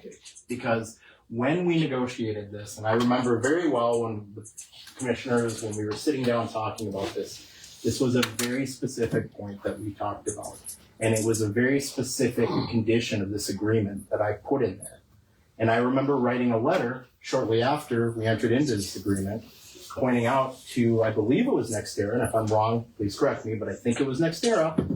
We know you guys are speeding, based on we know, please stop, or you're gonna get a huge fine. I didn't hear anything about it after that. So let us know, please. Yeah. Oh, sorry. I'm just going to continue on the speed thing. So Nextera was told by Hilliard, who I talked to several times, that they were supposed to be at posted speed limit. Yeah, but that's correct. In the PSC regs, they're supposed to be below posted speed limit to the tune of 25 miles an hour for all construction equipment. Well, that's something I wasn't made aware of when I. I'm not blaming you. What I'm saying is the previous commission and our sheriff were not on the same page as what Nextera was supposed to be doing from a state level, and also our commissioner, who is now unelected out there, was requiring video proof of over 50 miles an hour before he would do anything. So we as citizens were required to run down a truck, show video proof of our speedometer, pass him, get on the brakes to the point where the semi's brakes got hard enough, and then video the license plate and send it in, and then Blake would do something. So I think as a landlord, I would just say that we are very much appreciative of this commission at least hearing us, and thank you for wanting to enforce it. Oh, I do want to It's been a enforce wreck it. out there, and the communication that you stop hearing, how long can you beat a dead horse? How many times can we call the commissioner, who is no longer here, and he doesn't relay the message, and Hilliard sends your phone to voicemail? Well, that's a separate issue. You're right. The separate issue is if you're trying to communicate with law enforcement, you should not be calling a law enforcement officer on their phone. You should be calling either 911 or the non-emergency so that we can track it. Because when we have that information, I can do something about it, right? So the important thing to know is that I am now aware of this. I'm aware that this is a continuing problem.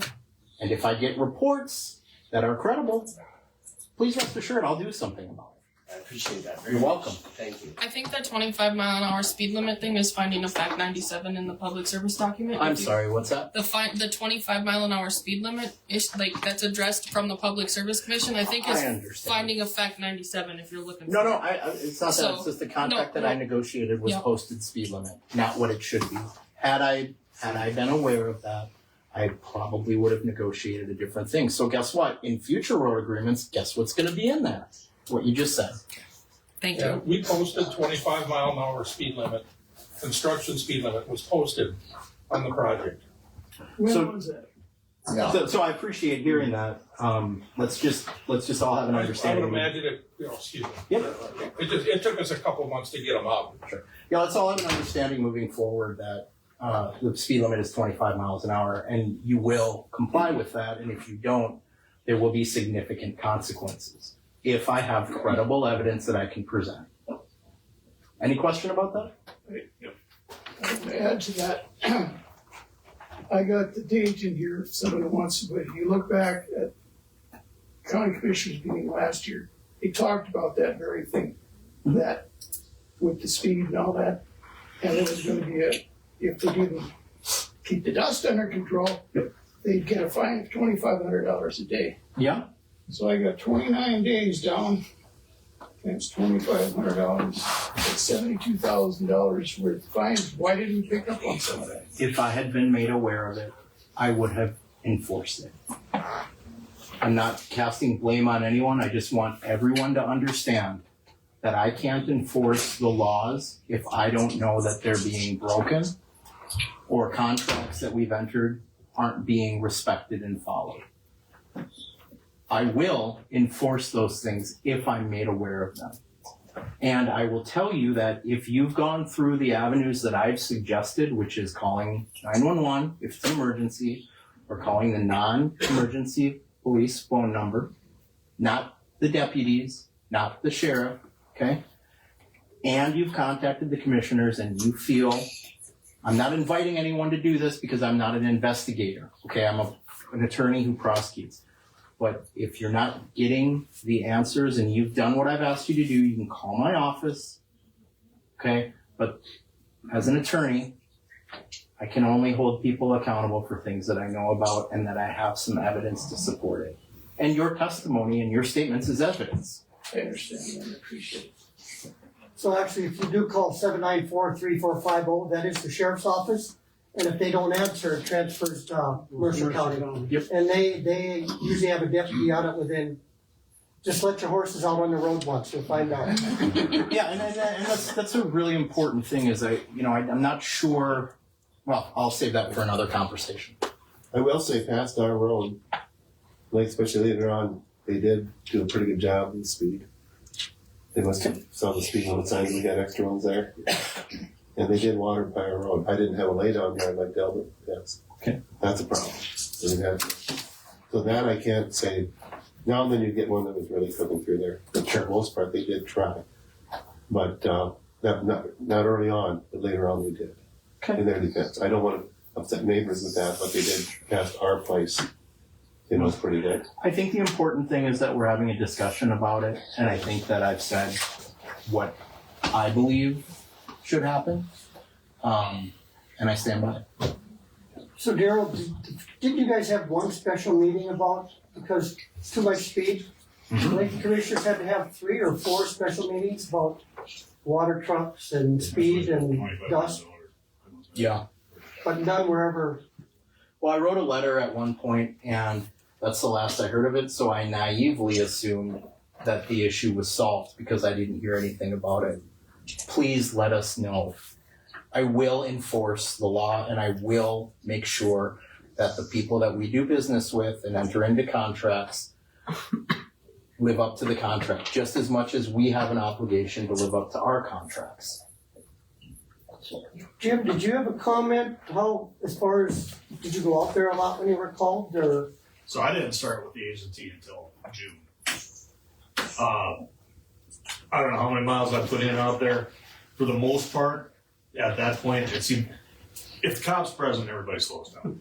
If the cop ain't there, I mean, they're gonna drive what they're gonna drive. That's all I can tell you. So is that what you're thinking of building? God, what is it with you and stand-up? Like I swear every All I know is I put a lot of miles in there. I'll never get to the interior of my vehicle because I feel for you guys living out there with dust. It'll never be the same again. But yeah, when I was present, speed seemed to be reasonable.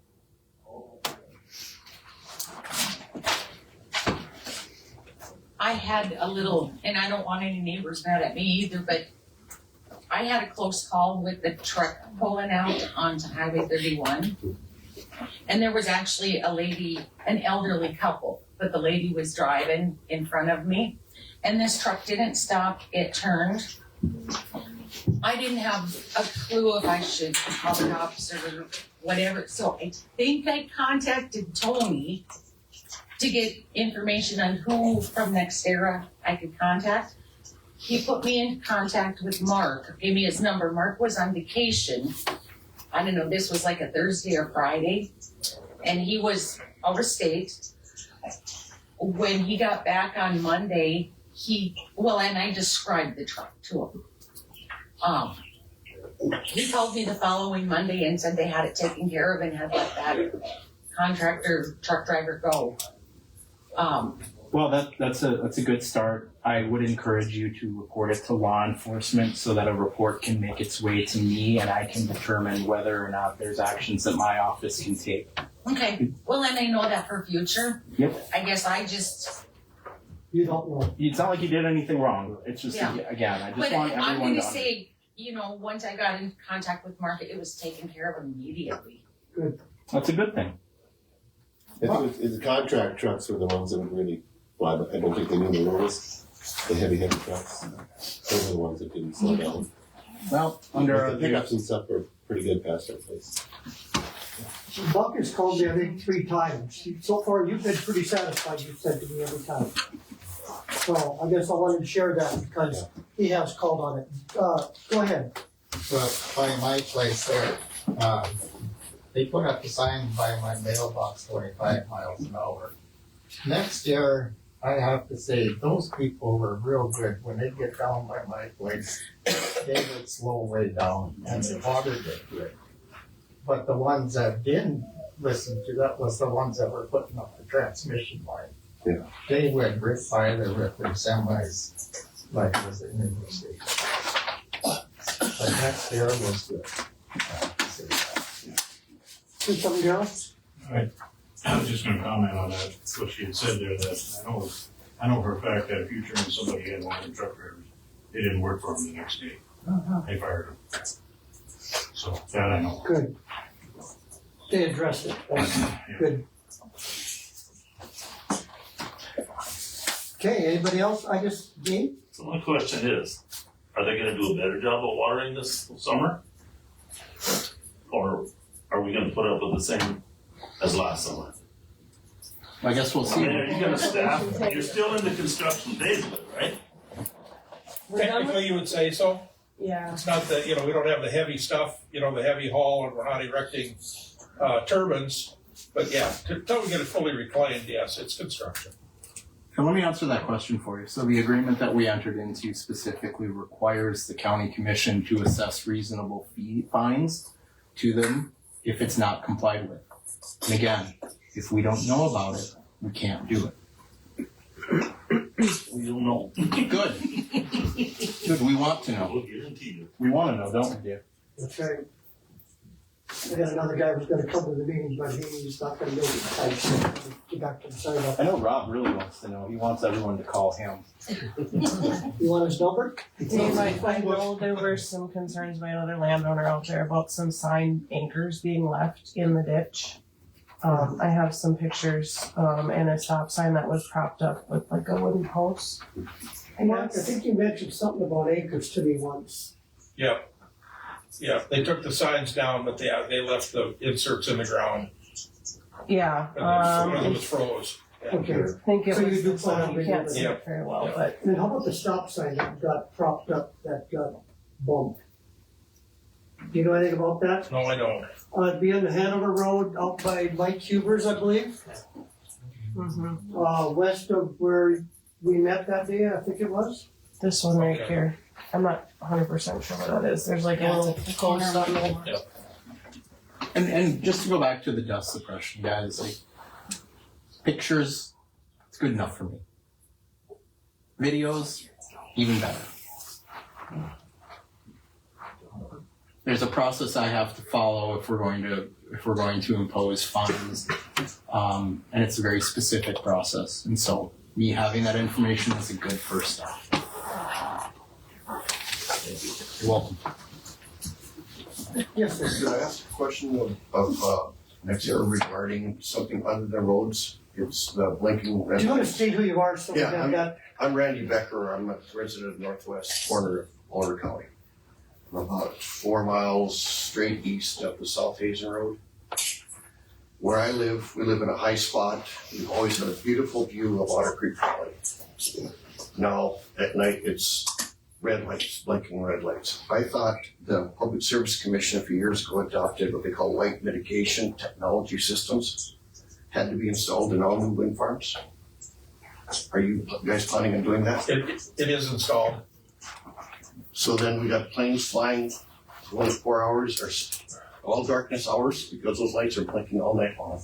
In I my thought they were only house, supposed to be Still not activated there. at Every dark hour, the lights yes, are blinking. yes, Every one of the lights. yes. Well, almost. There's always at least a few of them. I would say at least There was- 80% of the time they're There on. was 4 towers left that had faulty cables in them. And I think they're changing those out this week. So it should have been only 4 towers that weren't under control. I'm gonna say, I can say Tuesday night at 1:45 when I was on the way home coming from work, all the tower lights were on. Then there was a plane in the area. No, there was not. I looked on the radar. Well, And then 3 o'clock, they finally shut off, and 3:30 they came yeah, back. I get a report every day that shows when the sensors, so if you're telling me that there wasn't a plane in the area, then we gotta do. I was told there was some ice, checking. but there wasn't ice that night. Because that system's been functioning now for several months. Yeah, weather will have an impact on the radar that are installed, like any radar.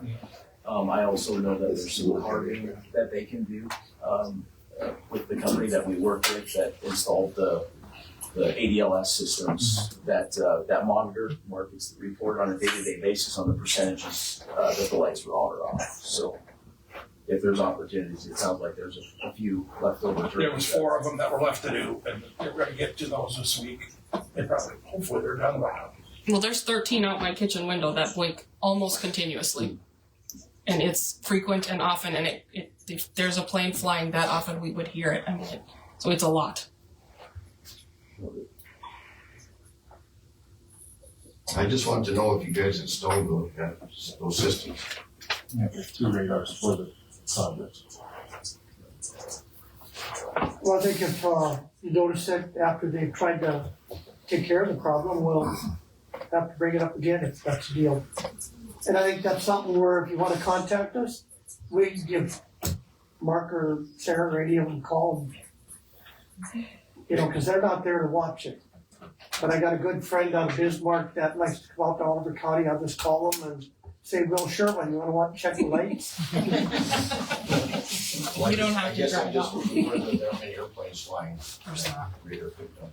Because there's always, like, so there's, if it's not all of them, there's always some of them that are going off. Okay, so going back to the weed control, sorry, Chairman, are we supposed to, the county and the landowners work with Sky with the ECT? Who's the company you contracted, Mark? Sky Killer? Yeah, ECT is our environmental consultant, so they're the one that did the survey, and they're gonna manage the, Weed control? the follow-up, and it'll actually be our operations team that'll actually work with the contractor. But Sky will be involved, monitoring, see how well it does, and track it. Okay, so I guess if you guys have any questions, you're hearing them, they're saying they're gonna do it. I guess we're gonna give them a chance to make sure. I think, Sky and JD Hanson with trees, quite a few of you called me on trees. I know one of the plans was to plant buckbrush, I think that's been squashed, right, Mark? Yep.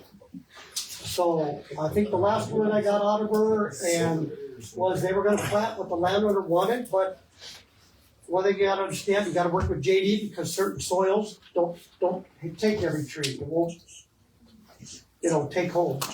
So, part of that is you work, if you want the info, Jade will have it or I'll have it. We'll have Sky's info and of course JD Hanson. And try to get everybody's, 14,000 trees I believe gotta be addressed. So, none of Oliver County will be handling any of that. Just one thing about that tree selection, it's very slim. Very slim. My list is really short, and I only needed 8 trees. You get carraganas, choke cherries, or cottonwoods. That's what we were told. And they took out quite a few pines, and they've got to put in 240 some for us. I just ripped all the carraganas out of my yard. Why didn't they go through all of the county? Use our own resources. Mark maybe explain it better, I think they gave JD the option to bid it, but he couldn't bid it because he wasn't around, correct? And so, then whoever contacted him. Can I sit on that? Can I speak Yeah, to that? you were part of that, you're on the board. We had about 7 hours to bid this contract. From the time they said they already had a contractor. JD asked for locations, tree numbers, and spots so we could make an educated guess on this bid. We were not given those things because they already had a contractor. They're not even buying the trees from the county. So we'll just let that set in. You can't say that JD was missing. He got it. He talked to his board. His board had a very limited amount of time to respond. And when you have 14,000 trees with no designation other than hand plants, you can't just throw a number out there in the sky. What were the circumstances that required such an emergency that you had to make a decision within 7 hours? That would be our question also. Yeah, that begs the question as to the legitimacy of that, and I'd like to see that agreement. I would agree too, and if you're that quick to find another contractor, it seems like you don't really want to work with them. Kind of does seem that way, doesn't it? Yeah. We have a good board. So I guess for you to have questions on trees, I think, JD's your number one. JD is your call, because they are required to plant to NRCS specs, so call JD. And Darren's on that board. We're on the board, but JD's the one that does all the managing of that. And if they come to you and say they want to plant trees here, you can take that sheet right into JD and say, does this meet specs? And if it doesn't, next year is required to change it. But that's going to come from you guys as the landowner, because they're not really working with our board very well. He's gonna need time, though. You just don't go say, I need 14,000 trees. No. Okay. What do you mean they're not working with your board well? Well, he asked to see plans of where the trees would be planted and if they would match soil types. And that communication has been very sticky. You really need to talk to JD because I'm on the board, but JD's the one that handles all this stuff. So if you would like more information on exactly what's been communicated since, have a visit with JD. Would you just like me to follow up on that? Well, yeah, first part, can you open it up to more availability of different options? I don't know what the reasoning is about the limited species. You know, the limitation is that we have to replant native species. So it might not be what was already previously there. A lot of them are not native, but they made a lot of shelter belts with this stuff in previous years and whatnot. But yeah, I don't know the details about the hurry up bid and all that. I knew there was some discussions about in the way they were going to plant them, machine versus manual. I know that was a discussion point. So would that have been ECT that was Yes, ECT did procure. communicating with JD? Did procure the trees and the plantings. Okay, because I know I had several calls from JD also, and that's when I talked to you. Yeah, and my understanding is that JD's been brought into the loop, knows the plan, knows what. Yeah, I think after the second email, he finally received better communication. Yeah, I'll follow up when I leave here to see. I will say from our board standpoint, as of our last meeting, NextEra was still not communicating with him. ECT then was still not communicating with him well. Okay. They had claimed that they were communicating, but he's documenting phone calls and emails. So he's got complaints then. JD does? Well, let's just say it's been dead silent since the new tree list got approved. So there is a new tree list out there. You maybe haven't been made aware of that. But there is a few more species on that tree list. Ponderosa pine was not listed originally. And also a lot of these trees were going to be hand plants back into shelter belts, which doesn't meet NRCS specs. The old trees will kill those new trees because of the, especially with the Russian, the elms that are out there, you know. So yeah, be aware of it as landlords. And anything you get told, feel free to check with JD probably couldn't plant now because now we're coming into spring. We're less than a couple weeks away from starting planting trees. But we could plant them next year. We could. Okay, so the list, Buck just gave me American plum, Caragana, chokecherry, eastern cottonwood, quaking aspen, red dogwood, red mountain juniper, sandbar willow, silver buffalo berry, silverberry, white poplar, and ragweed. That's a good one. But it depends on how many trees are left, because whoever called in first got the better trees. Yep. And if you didn't call in right away, you get stuck with, yeah. Okay, here's an email from Sky. Katie received from Sky Keller with ECT. Caragana, chokecherry, eastern cottonwood, red dogwood, Rocky Mountain juniper, sandbar willow, silver buffalo berry, silverberry, and white poplar. So same list. Well, that was all she had left, is what she told me on Saturday. So no American plumber on that. Nope. Read the bottom. Okay, please review and contact Sky for your tree selection and planting plan development. So if anybody has any more, I'd say we've got her number, like I say. Hopefully she'll work with you and get it done. Yes, sir. Why can't they plant the same trees that were there? I don't know. I believe you were one of them. Somebody else called me. And apparently they got it in their contract that they were going to replace with what originally had, correct? Were you one of them that called me on it? Okay. Didn't you tell us that it had to be a native? Yeah, that's the PSC order. We have to put back what's considered a North Dakota native species. So that's the limitation to the PSC order. But it doesn't have to be in the same location either. No. It can be anywhere on your property. Yeah, it's just gotta be within, technically really within the project footprint. Correct. So if somebody doesn't want trees, then they can go somewhere else. Yep. And it's 2 to 1. And breaking a branch counts as damaging a tree. Julie Fedorchak up here at the Civic Center. That was the we're bringing, or gonna plant probably up to 50% more than we took out. 2 times plus 50%. Just to make sure we get the survival. I'd just like to get some pine trees or something. Tell Please. Sky that you're gonna wait for next year so you get some different species. Okay, thank you. I'll call her afterward, but Okay. yeah, if there's an issue with species, I would say we got up to 2 years to put them in. for the order. See, I don't remember who called me, they were wondering about the ones that don't take, you know, you always have. Yep. That, the replant, they'll continue to, Yep, they'll go somewhere else within the project footprint.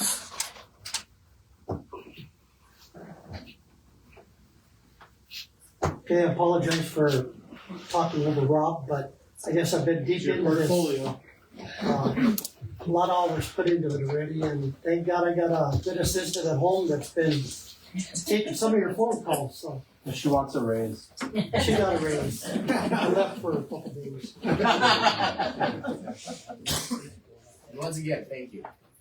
Thank you to the commission for hearing our complaints and putting some teeth in this. Well, like I say, if you don't have my number, it's pretty easy to get. 220-8862. I'll stay in touch with, first down with Sarah and Mark, I'll stay in touch with her, and Scotty. So we'll try to work this out. Sorry that we're ignoring the rest of you, but you probably don't want to hear from me anyway.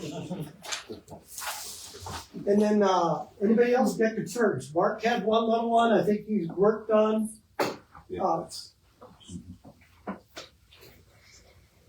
Anybody else got anything? Hopefully we can deal it.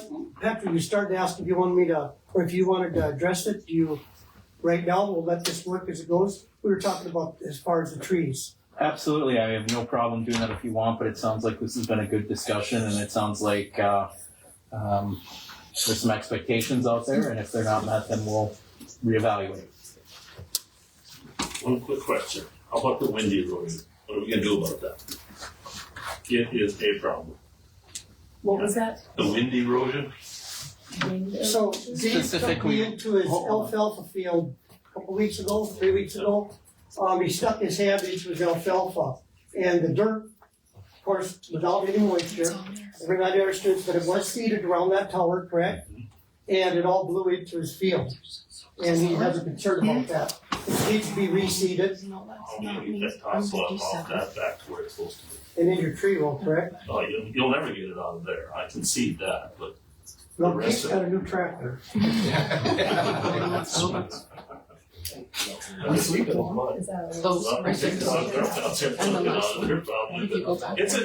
told me about that last time. I've got video of over a mile away of these towers lighting up last fall that it literally looks like dirty 30s. If I was quicker with my phone, I'd get it up here, but I could send that to you commissioners. There's 5 to 6 towers with a 35-mile-an-hour northwest wind that are just blowing. Well, we have video from yesterday. Yeah. All of us. I mean, Aren't it the ones that was just horrible. they click it all the time, correct? Yeah, I think the ones north of center too. No, he's talking about dust blowing, not the Yeah, white yeah, dust. He's talking about dust Light blowing. up, dust, sorry. Yeah. Lifting up, I should say. But I'll visit with these people at any time. Communication, not their greatest asset. Well, we get done before 5, we're all going over to happy hour sometime.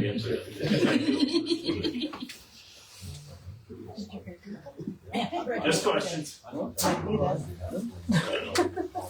Well, I think this was a good start, so hopefully they'll meet with you guys and Mark will stay in touch with you.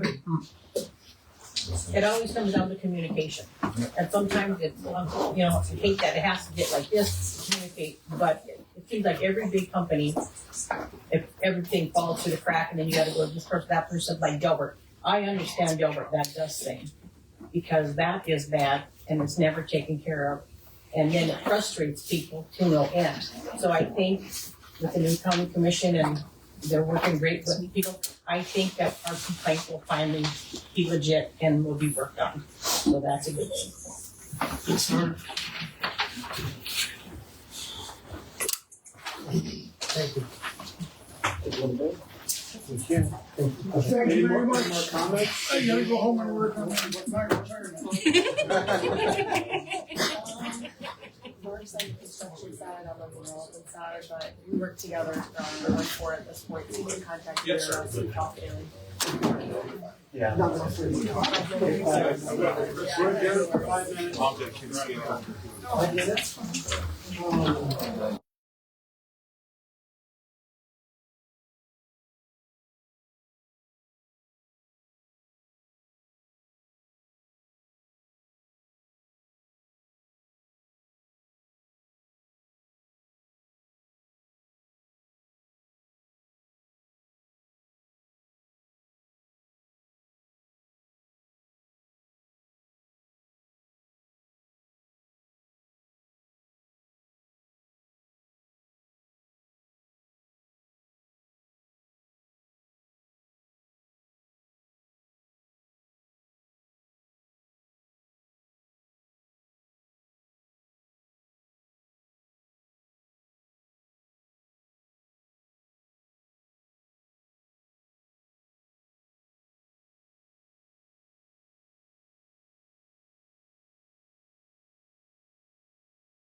Everything is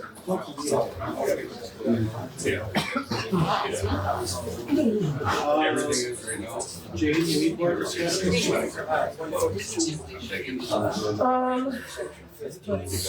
Lee, we're back in business. I'm back with him. Sorry I got too long, Lee.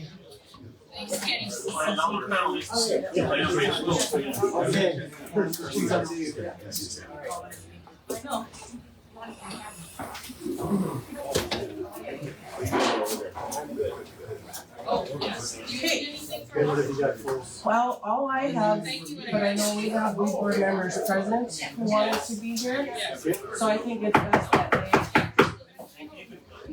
Hey guys. Hey, shut the door. That's what I do. Shut the door.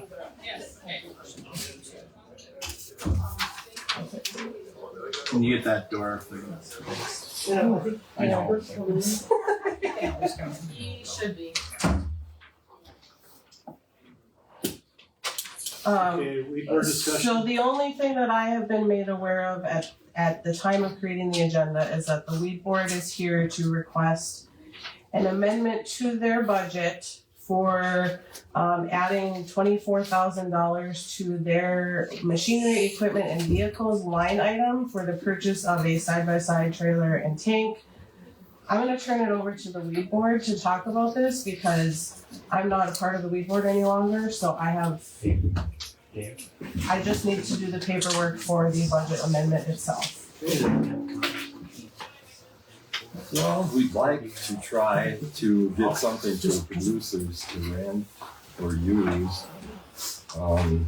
We did get some bids on a trailer. That's what we started with. We're gonna start with. If we can't get the trailer, it doesn't pay to go on to the rest of it. I don't know if you want to see the bids. We plan to use the tag grant for part of it. If, you know, the tag grant, the targeted assistant grant, we get paid. Is it 75%? You have to do the 25%. It's a 75% refund, basically. We pay the full cost. The state, once you apply for that tag grant, then writes a check back for 75% of the cost of that. Up to, I think there's a limit. We've used some of it for this year. We have like $3,000. Yeah, so it's to use by June 30th. Yeah. If we so decide. So it's not to cover the full cost of anything, it's just like a partial return. But then in June 30th, we thought maybe we could go again with the side-by-side thing, so. So you just do the trailer before that? It's a hard deal, like where do we start here? We've talked about trying to hire somebody to do some spraying.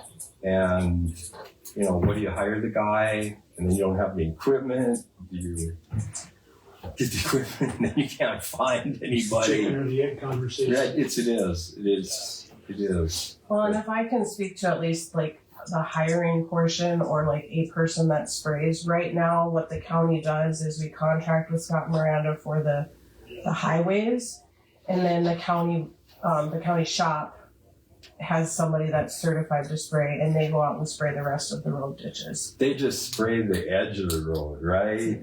Well, it depends on who the person is that's spraying, but I think depending on who it is, what the weed board and the commission would ask of them would be dependent on what they spray then. So if you're asking them to spray more. Kenny's been with it.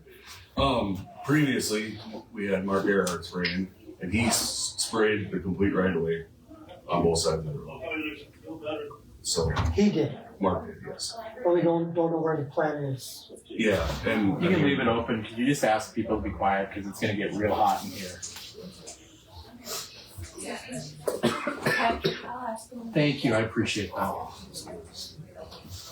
But that's. And I then think Glenn is doing it now, or will be, yeah. And the weed board reimburses then the county, right? I'm not sure how that works. So the way we have done it is the road guys have a timesheet. You can leave it open. And they code it by what they do. So if they're on the road blading, it's blading. If they're out spraying, they code it weed spraying. And then what we do in the office is then we take that line item from the weed control where it says like other employee plus benefits, and you pay that small percentage of whatever hours it is from weed control to cover that cost, because it's the weed board is basically having the county do the spraying at this point on the gravel roads. Gravel right away, yeah. Because they've contracted with S&M Lawn for the paved highways, and I think the state highways too. Yeah, state highways, they were doing too. So that's what's working right now, and as far as adding an employee, even if it's a part-time temp, we'll have to go through the proper HR process to do that, so. And we've talked about the insurance deal at length. It's a hard. I think one thing was overlooked, and so I went and worked with both insurance agents that handled the dirt, DJ over here and Kevin over here. Kevin was gonna come if we got done suited up, but Kevin's gonna meet with the weed board next time and explain the liability that you guys have been questioning me on. But the weed board overlooked it. It's not a big deal, but it's something we can't ignore. Well, it is a big deal in the sense that if something would happen, the entire county loses their insurance coverage. It's not just the weed board loses coverage, and the entire county could lose their insurance coverage if something would happen. So that part of it is a huge deal. Even a four-wheeler that they have, a sprayer, that would have been a liability issue had something happened. And that should have been insured, it wasn't. And number one, both of them have said you don't let it out and you don't rent it out. That would really put us in a liability position, and Brian and I have talked about it several times already. And that's now something the weed board's gotta sit down and go over, because what they're requesting isn't gonna cover to hire somebody, it isn't gonna cover the possibly $2,000 insurance, it's not gonna cover what was the other things we talked about? My memory's running out of gas. Well, if something would happen spraying, you kill somebody's trees if something is, Can I interject here? That was my question on this. I used to spray for a living, KK spraying, and we had right-of-way contracts, and when you start custom spraying, you need drift insurance. And that usually is over $100,000 policy, because it doesn't take much drift to kill somebody's pretty expensive corn crop, even if it's not an expensive corn crop, right? So that's a huge thing. Then one, they have to be right-of-way certified and regular chemical applicator, commercial applicator license certified. They can't just be short. Otherwise, they have to be, if you just get the normal one that everybody uses around here for farmers, you need to be within a certified pesticide applicator. You need to be 15 minutes away, 15 to 20 minutes away at all times from who your boss is. They just changed it. They changed it. You can only, the person with the license is the only person who can spray. So that's even. So you can't work So you've gotta be. anymore. You gotta be licensed. Yeah, okay, that makes sense. It's getting worse instead of Yeah, it is. But I was told to bring this to the board. We're gonna have, we had a motion on it made. To bring it to request the money. Yes. Yeah. Which, I mean, there's nothing saying that we have to approve this, but I have to put the paperwork together for you guys because this is how we're supposed to do it by law to make sure everything's A-okay. But So even if the county, if one of you guys goes out and sprays and you ding somebody's trees or crop, do we have an insurance policy for that? we have liability insurance for the county, but the only person that can do that spraying is Ben right now because he's the only guy that's certified to do it. And only in right-of-way spraying. That's what we were just saying, that they just changed that law, that he's the only one. It's the owner. The holder of the license has to be the man. That has to be the guy spraying now. The other thing that the weed board could run into is if the county is spraying the right of way and then you guys come in or a landowner over applies, now we have dead grass and they take soil samples, now you're off label. That becomes a federal offense or a state offense, right? Like to spray over label and kill a bunch of stuff can what should I say, enact fines that you were over applying the chemicals, right? So you have to be within the recommended rates. And if something gets double sprayed, if the landowner does it, it's one thing. If a commercial applicator does it, that's a whole different deal. Commercial applicators also can't burn jugs. You can't do a lot of things. You have to have your disposal a lot better. So it does become an issue that I felt like possibly when Rick talked to us about it on the board over there, there maybe hadn't been some thought on those things. You're trying to do something good, it just ain't working. It's not working well, no. Well, and I guess, you know, like the 24,000, my concern is, as the weed board, the night we met, we never thought it through for thorough enough. We should have thought about, okay, we gotta hire somebody at $20 an hour. The insurance, Payroll tax. yeah, well, and everything that's gonna go with it. We just said, or the board said, they just wanna buy the trailer, the tank, and the side-by-side. We didn't look thorough enough for everything else, which should probably be done, because otherwise, if they don't have the money to do the rest of it, to pay the insurance, the 24,000 is, they're gonna have to come back and ask for money again. And I see it as it should come as one whole package. Not that I wanna slow it down, but, you know, are you gonna have to come back in next month and say, well, now we hired somebody, and, like I say, you got 2,000 insurance, it can't be rented out, it can't be borrowed out no more, but I don't think we have all these details at the last meeting. And I think one other concern would be is if you hire somebody, are we hiring them to spray only county stuff, or are we doing now like a landowner can say, can I hire you to come spray my stuff? Because we technically can't do that either, because that's undercutting local businesses, and if we're a government entity, and that's also illegal. And that's another thing I You're learned. undercutting a business. Me and Scott and Miranda charged 78, the county cannot go less. You know, at the meeting, it was commented that 75, and we can't, it's against the law to undercut.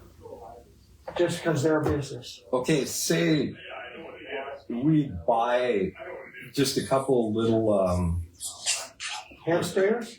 Well, almost that. Just, we can't even buy like, say, to sit in the back of a ATV or UTV and let our producers use that. I think that's another liability concern also, because you're taking a tank that one producer could use it, put spray in it. What if they don't clean it out and then another one uses it? We just have, you know, I don't know. You're using this on your own accord. Right. It's up to you to make sure that you think this is. What's the liability on this? Can you be a little bit more specific? Just borrowing up, they've got it. Well, say, Okay, so I use it to spray my weeds and then Rob takes it. Absolutely not. I mean, it wouldn't be the machine, it'd just be the sprayer. Just the sprayer, Yeah, you still can't do it. Well, I mean, okay, so the county owns it, and now you're suggesting that we just let anybody use it? That's what they're. That's the question. I do not approve of that. I think that'd be a terrible idea. Well, I think that's what Kevin said, just because of the chemical change. Right. One guy uses Tordon, another guy comes in and uses Roundup. And if it doesn't get flushed good enough, because they gotta deal with the same thing when they're out spraying. So I think the biggest thing is go and sit down with Kevin. You know, and then go across the street, talk to DJ as far as equipment insurance. Don't take my word for it. You know, I think you guys, you know, as chairman or you guys, a couple of you, three, up to three, you could go meet with them and just ask them the same questions I had to ask. I think as long as we're covered and then we don't end up in a lawsuit, because it's something that just gets overlooked and it wasn't on purpose. But I just want to make sure we do it right. With all the new regulations, it's tough.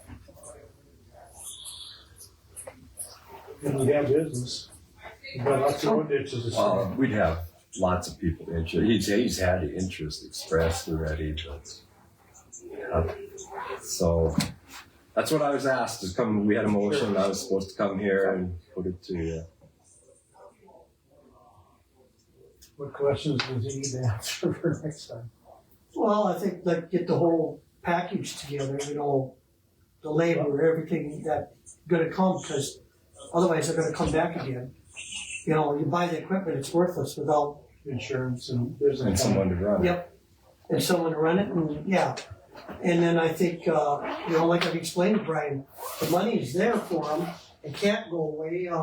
One of the board that called last night, well, we don't use it, we're gonna lose it. And that's a proven fact that isn't fact. You'll never lose the money, it's there. The He's transfer. talking about the tag grant though. Yeah, the tag grant, I understand that. And you'd still have time by the end of June, correct? By even the next meeting in May? Or June? So I mean, I fully support what you guys are doing. I guess, one part, like I explained to Gene last night, some of the stuff that's being brought to HR and stuff about getting me off the board. I think I've told you guys, I didn't ask to be on the board, but, if you read Century Code, it says if there's an open position, the county commission can appoint somebody. So I took it so you could have your meetings. One more meeting, it's just one less meal at home with Deb, but. I've really been taking heed about you being on the board. Not just from the other board members. The other people have asked me too, thinking it's not right. Well, Century Code allows it. He's been appointed by the commissioners. It's just the way it is. But we could have appointed Dorothy again. She didn't apply though. That's the problem. He didn't apply. He doesn't. Oh. Okay. I understand what you're saying. If you're going to say you're it, we could have had Dorothy back. And she's a good person. She engaged. She had good comments, asked good questions. But did you contact her twice? She didn't apply as of this. I haven't gotten an application. I told her not to put it in. So what's the problem with Dave being on the board? There's no problem with Dave being on the board. So why have you been getting heat about it? I should say. Because of double voting. He's double voting. Plus, he's not in the district. Now he's in now we have two in my district. Was the weed board set based on districts or was it at large? Well, the districts were a thing. When we advertised, it wasn't advertised as districts though, because when it was asked to be advertised, it wasn't as districts. I guess that's obviously a commission decision as far as I'm aware for Century Code, that they decide whether you're at large or at districts. True. I would like how they do that. So to see if we could that I believe advertising is the right way to go. I mean, if somebody wants to be on the board, they should have a chance to be on the board. But I really don't think you're going to have people lining up to be on the weed board. Well, the problem is he's been appointed and the Century Code prohibits removal unless there's very specific things, right? You can't just remove someone because you don't want him on the board or because you think he wasn't appointed the correct way. I mean, that's what the Century Code. Now, if you were to step down, that'd be a different story, I suppose. But, I would consider it if Dorothy would have applied, but now she's had another hold and she hasn't applied yet, so. Well, I mean, I can tell her to send that application in if that's what you want. But I would like to see it that we do applications and then if there's nobody there applies, go like we did to the old days, the weed board finds somebody they think may be a good fit, and then the commission's going to appoint them. Or they can still apply and do it. I guess I just find it a little odd that there's such an uproar about Dave being appointed. That's all. What else? I was going to say. Go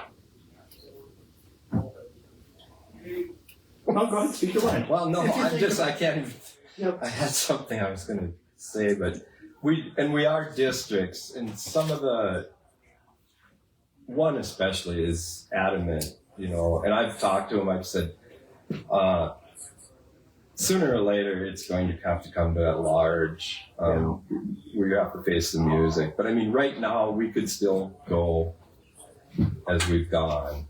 I guess that was the one question I did have for you as a commission and as the weed board is what is stopping us from going to at large, other than there's some that don't necessarily want it right now. It's always been so, well, we struggle to find somebody from this district or this district to do it. Once you move to at large, you remove that barrier of finding somebody in this specific area. And if there's somebody interested someplace else, there is an option, because then when you said, well, what happens if we can't find somebody? So when you're in districts, it makes it even harder. You're really limited. You are limited, especially with 7 districts, where, you know, if you go down to larger districts, less size of a board, or even if you combine 2 districts and still have 7 members, because you can technically do that too, I think, but you have a wider pool once you don't have districts. That's just kind of my thoughts, because when we look at county commission, we're at large now. So anybody can run from anywhere for county commissioner, and that's not always a bad thing. Especially if you're caring about the entire county as a whole and not just your little area. So. Can I say something just as a citizen? The county weed board has been excellent. We come into Oliver County, we get our chemical at cost share price, we go put it on our land. That's great. There's parts of my land that probably could use a fine. You could come notify me of those if you want for wormwood, and once in a while the spurge gets out of control.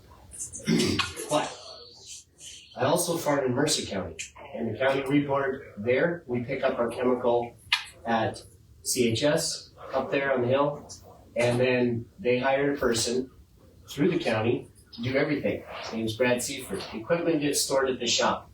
Everything gets stored at the shop. As a concerned citizen, when I started hearing about the weed board building a building on the fairground, having all this excess money, it kind of makes me wonder if the weed board's getting more money than they need out of our tax dollars. So that's just my opinion. When all of a sudden the weed board starts to put a lot of expense into something that's been working fine or has a big bank account, in my opinion, when government has a big bank account, or any board, it should go back to the people. Well, and certainly the Century Code requires the commissioners to establish a budget. It doesn't require them to establish a budget that that is more than what's needed. And so every year when there's a budgeting process, the commissioner should be thoughtful of that, I think, with every department. We don't have to levy as much. And we have reduced our levy. Yeah. What the law says. We gave money back. What the law says is, as long as the weed board is budgeting an equivalent of 3 mills, they qualify for the cost share lap program, so that the county gets reimbursed. Which, if we don't get reimbursed for that cost share program, it kind of puts the cost share program at risk too, because that's not a cheap undertaking by any means. Chemical isn't cheap. No, that's true. But the thing is But- that if there's money left over at the end of the year, just like last year, it was appropriate for the commissioners to have that returned to the general fund. But we have to maintain 3 mills to apply for You this have lap to grant. budget. It has to be budgeted. Well, Yeah, which budgeted. isn't the same Okay. as your balance. No, I know. It just has to be budgeted for, That's right. which So we at do this need- time, the rate is, for 3 mills at the mill levy rate currently, you only have to budget roughly $49,000. Right, and again, the key word here is what's budgeted, not what you have in a bank account. And the building, we would like to get something where we're gonna be in compliance for storage and be able to pre-buy, it's, whether you're gonna get stuff or not, it's another story. Right. And, And I'm just going to interject there that that's not as big of a deal as maybe it's been told you that it is. We can buy these chemicals all year long. Most of the chemicals that are used don't fluctuate with crop prices. And then if you look at Mercer County as an example, any returned chemicals goes right back to CHS and they get refunded through that. The weed board doesn't have to store chemical.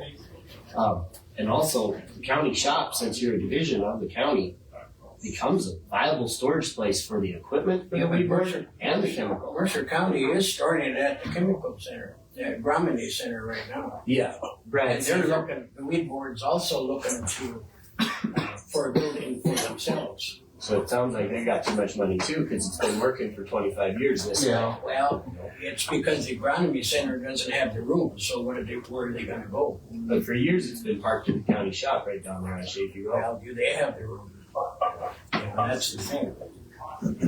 Anyway. And that's one of the things that, I think it was DJ said to me, as far as insurance, either it should be stored at the shop or have a building just for that reason. Right. Where right now, what we're doing No. really is not a good deal. Yeah.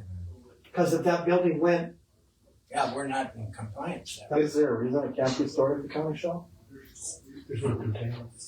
well, Could that be but they have stored it constructed or? in What the about past. the equipment too, like the 4-wheeler and trailer? Can that be stored at the county shop or does that? Yeah, they can. Yeah.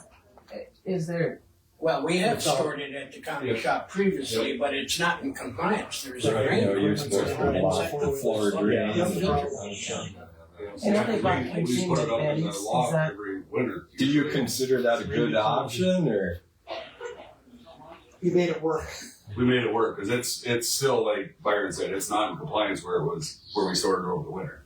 We put it up in the loft in the county shop on a pallet. and it didn't have like a containment anything No. for it? Not even for But I think like in the future, if you buy a side-by-side or add the 4-wheeler, from now on over the winter when it's not being used, should be stored on county property. It should be. Should be.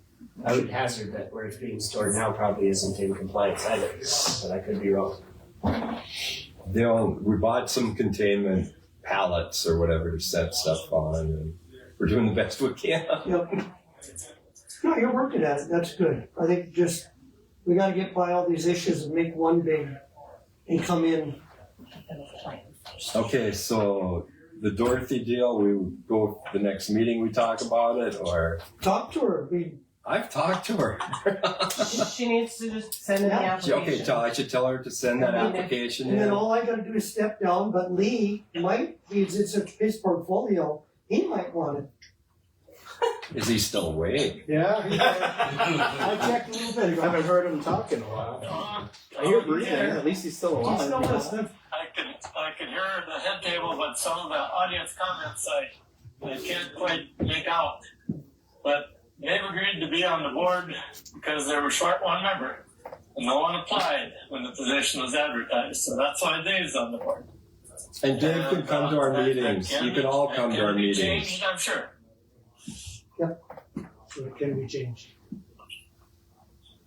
If he steps down, but I guess if that's the question. Well, I'm gonna be at their meeting. I guess that's So you want the application though? the question I currently have, because yes, we'll take the application.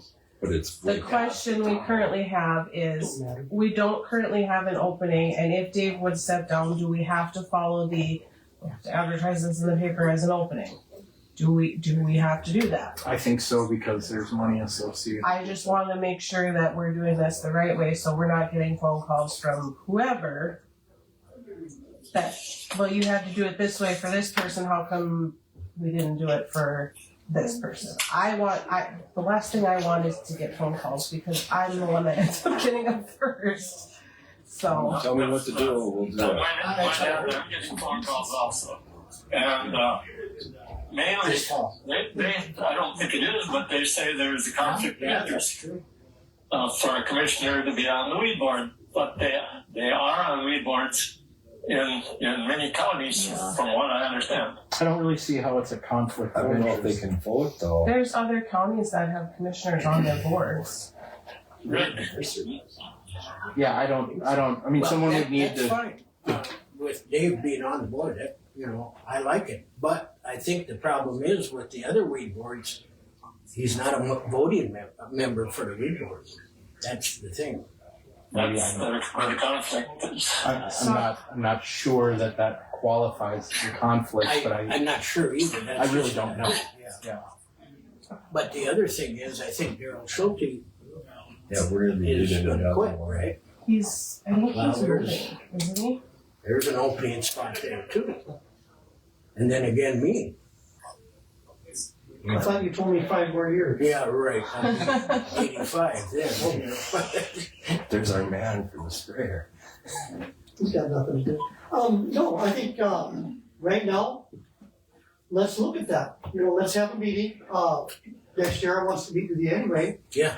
Let's do it, come up with another plan, and if Dorothy's, interested, the big thing would probably be eliminate the districts, number 1. I guess I just don't see enough use for them. Like right now, we're at large. Well, there's I'm representing that area, and it should probably be Rob, because he's got more time than I got, but, Can we? Being at large is fine, but then again, being at large, you don't know the people out there, and really. Well, you'll get to know them, trust me. Give me a number. And actually, we don't talk to the people, they should contact us. We're supposed to contact the weed board if we see a violation. I guess that was the Weed question I officer. have, because didn't the law change where the weed board used to be able to go and kind of look at people's property, and then the law changed? You can't do that. You can't do that now because the law changed, and that's only a weed control officer that can technically trespass on people's property to check for And I noxious think weed. he's So, supposed to be notified too, even from someone that. right, he can't just go out there, but if a neighbor calls and says, hey, so-and-so has leafy spurge, can you come and take a look? Then he can go out there, but you guys as board members can't do that. Because then we open a whole other can of worms. That's why we can invite Dorothy to the meeting. Definitely. Okay. Till we figure this all out, then Okay. she can, but I'd say have her there. She was with you for, 4 years, right? No, Two. She was appointed. She filled Ethan Stagley's spot Yeah, because took he your was spot. technically within the wrong district because of the road. Well, he never told. And he wasn't there. Yeah. So, are you looking for a person out in our district? My district? Then I'll apply. And then you'll have Daryl Schulte's split spot filled probably, and. You're in Gene's district, I believe. Am I in Gene's district? I think so. Could be. Well, and that's the question. Do That's why if you go at we large, districts or You go could at vote large? on it today if you want. That's a commissioner's deal. I would sooner Lee be involved each year unless you have different of opinion, Lee, as far as going to eliminating the districts. You in favor of eliminating the districts on the weed board, Lee, or should we just leave it as it is?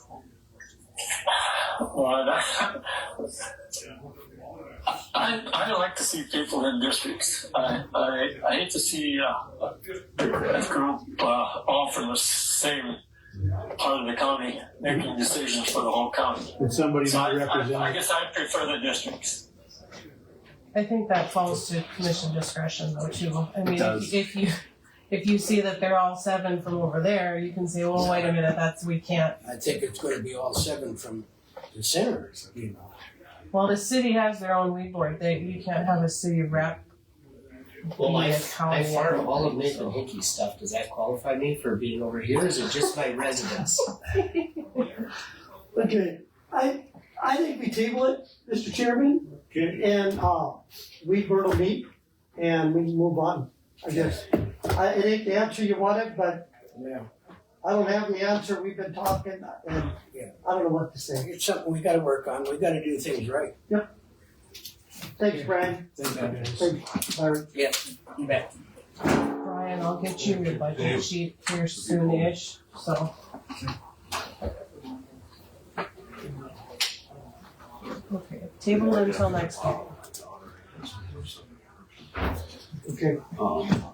Let's see what we're talking about. You know, I guess if I can, Mr. Chairman, I'd just like to let you guys know I've been working with Kurt. He calls me quite a bit. He's been keeping me in the loop, and I just wanted you to know, very appreciative of what he's been doing. I don't know, it was last night or night before we had another conversation. So he's keeping me in the loop, and I appreciate all that. Yeah. So thank you, sir. Pass my number around, anybody needs it. Have them call me, number 701-42, that's my other one, 701-301-0230. And I've got it too. So, yeah, anything you guys need, I can talk to Dave, if he hears anything, call me, we'll get taken care of with that, so. Just give me a heads up. Thanks for coming, Kurt. Yeah, thank you. BNI 37th Avenue overpass. Hey guys, communication that I'm working at getting distributed to everybody that attended the public meeting that we had 2 weeks ago. I just started today distributing that, and so I thought I would start here since you guys were 2 of them as well, as a couple others. So, and then we can. I want to just make sure that we adequately captured that meeting for everybody else that was there, so that they can provide input. You guys want to look at these two? Feel free to share more, but make sure that I'm getting it captured. and just kind of talk through these, and then kind of, as we go through these, we'll bring up a couple other questions.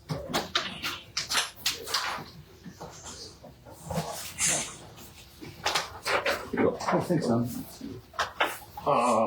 So the first thing, just no order of preference here. I think it was just kind of as we were going back through our notes and the way we took down ideas. So no order here of preference, but I'll just kind of go down them. So one thing that we called out, we heard liability around the bypass road. Who would have liability if an accident would happen on this? Landowners concerned with it happening on there. So we had a legal opinion from our lawyers on construction of that without an easement. We have a lease already in place, and that lease calls out roads that would be separate from mining roads. So then that would fall to any same as it would for our other leases that we have an indemnity clause where that liability falls if something else happens on their land when we're in normal mining operations.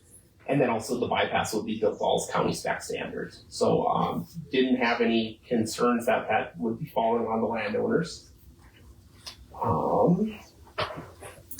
The next one was around access of different approaches that would be affected during the construction of that bypass or construction of the overpass and having to utilize the bypass. So we identified 4 different access points that would be installed. I don't have that map here today, but basically, if you guys remember, Brian has 2 accesses on the west side. He has 2 on the west side, actually. One that would be the section line, and then he also has like a little kind of goat trail right on the little north of that as well, just almost straight away from his driveway.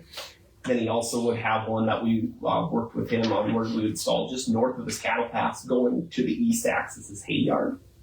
And then the other one is on the south end of that bypass. There was a small approach there, so that would be a bypass there for access into the pasture that Jesse Lackman has just north of the streets. Talking about bridge structure and width. So, a lot of talk was around the bridge. What would be the width of it? Comparative to the other one. We actually went out and measured the current one that's out there, 28.5 feet. We said we're going to make it wider, so then we've now proposed we'll have a 32-foot bridge. So we're adding 3.5 feet onto the bridge that we are constructing. I did go measure that myself. Did you get the same number? Yep. Okay, good. Well, that was the question, because you guys said you'd be wider, but you assumed the old one was 24 now. Yep. So this is good that you're going to go wider. So we'll go to 32, and then you'll see that in the finalized design plans that more will be constructing. Questions around cattle and water pipelines. So we've started engaging already with the landowners and tenants. It's mainly all in section 11 and section 14. So Brian, our lead dressers, and Jesse Lackman's properties there. We're working through to make sure cattle access is maintained at these bypasses and in constructing that. We're also building water lines in that area. Public utility. We're still finalizing these preferred layout plans, and once those are finalized, more will be reaching out to the different public utilities that will be affected through there, where we have to do the excavation where our road would go under. The high level conversation that's been had so far just looks to be minimal. Just sort of like it wouldn't be like service would be down for days. It would be a very minimal downtime. But more will have more once they have more finalized plans that they can actually share that. Timeline of the project is another thing that I think was discussed, and I think that one was there's too many discussions going around, so I tried to summarize it into kind of one bucket of what's probably the most concise way of doing it. There's a lot of flexibility all over the board of how this could be done, but I would like to give the most conservative estimates of what we would have. The most conservative would that the bypass construction would start sometime in the third quarter of 2025. With then the project wrapping up in the fourth quarter of 26. When you would cut off the county road would be a lot dependent on how we would put it in the bids for the contractor. Right now our intent would be to give them that window, and they would have the preference of when they could operate and do things. We could also put restrictions in there based on that. So that's a point that we'd be willing to talk through. But right now I just want to put what are the extremes? What are the earliest start and probably the latest completion? how long it would be open. Most likely what I think is the most ideal scenario would be still building that in this third, fourth quarter of 2025. You build the bypass, depending on availability, if they want to start work, if we have a favorable fall and winter, then they could tie it in and start utilizing it. If it's not, and they don't have the time for that, you just keep that, wouldn't be tied in, still be using that county road. When the spring of 26 comes in, we tie in the bypass, and then that's when the road, that section of road would be taken out of service. Still would be able to do one season completion in that to get that bridge in, so that would still hit that same end of 26 timeline. Ownership of the bridge. Right now, BNI is under the understanding that we would be the owner of that bridge. We would be financially responsible for all the inspections of that bridge. We'd ask the county to continue, as we do on our other ones, coordinated on their normal schedule, but as with the other one, that inspection cost gets passed to us. We'd also be responsible for any structural issues that would arise with the bridge. If there would have to be a road closed again because of that, because something happened to that bridge, that would fall on us. And then also, we have like in our PSC permit right now, we have that bridge comes out again once mining is completed. That's how it's written as of now. If that's something the county wants to leave it in, then that would have to have a different discussion. I think we could operate either way, but that's right now our current intent. Excuse me. Dust control during construction. So right now, the biggest dust that we were thinking of is just we'd be building a bypass road. We will have people working down prevailing winds for that bypass road. We were planning on implementing whether water or an amendment on that road for filtered dust control on that will basically be, what is it, about a half-mile stretch or whatever it is, I can't remember the exact distance. And that's more for mitigation for the workers that will be in that area. This is kind of one that engaged some discussion on is what is that ask of the county for this project? So we've talked a little bit again with legal team, and you'll see here I'm calling out. We believe this could fall under the lawyer that we're working with. It's one of our corporate lawyers, but he came from working in small townships before, and he's like, I'm sure they don't have a overpass closure form. It's similar to that. So he suggested either building off a road use agreement, or another idea that he brought up was called it a license to operate. So basically a license to operate this bridge, and so to build that. That's kind of what I was leaning towards working through, and for that I think there's a few key things to talk about.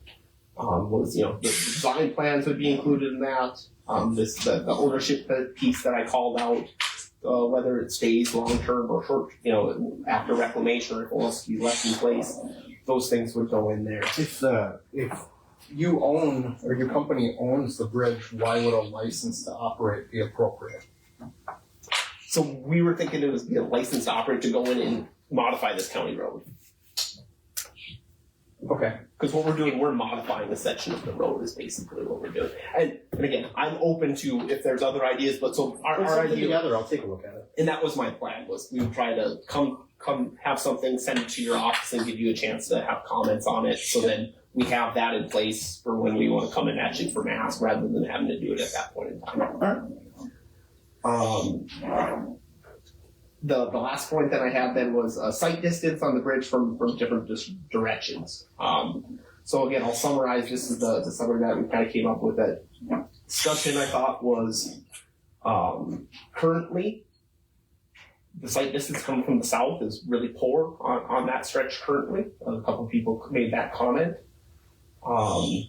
More engineering has been looking at what could we do for changing grades, or what are the grades. And we had a couple diagrams up there. What is the current bridge? What is the current hill now? What would be the proposed and what we're building now? What are those different grade changes? If you look at the map and all this flattens that out in every single scenario the way we've currently done it.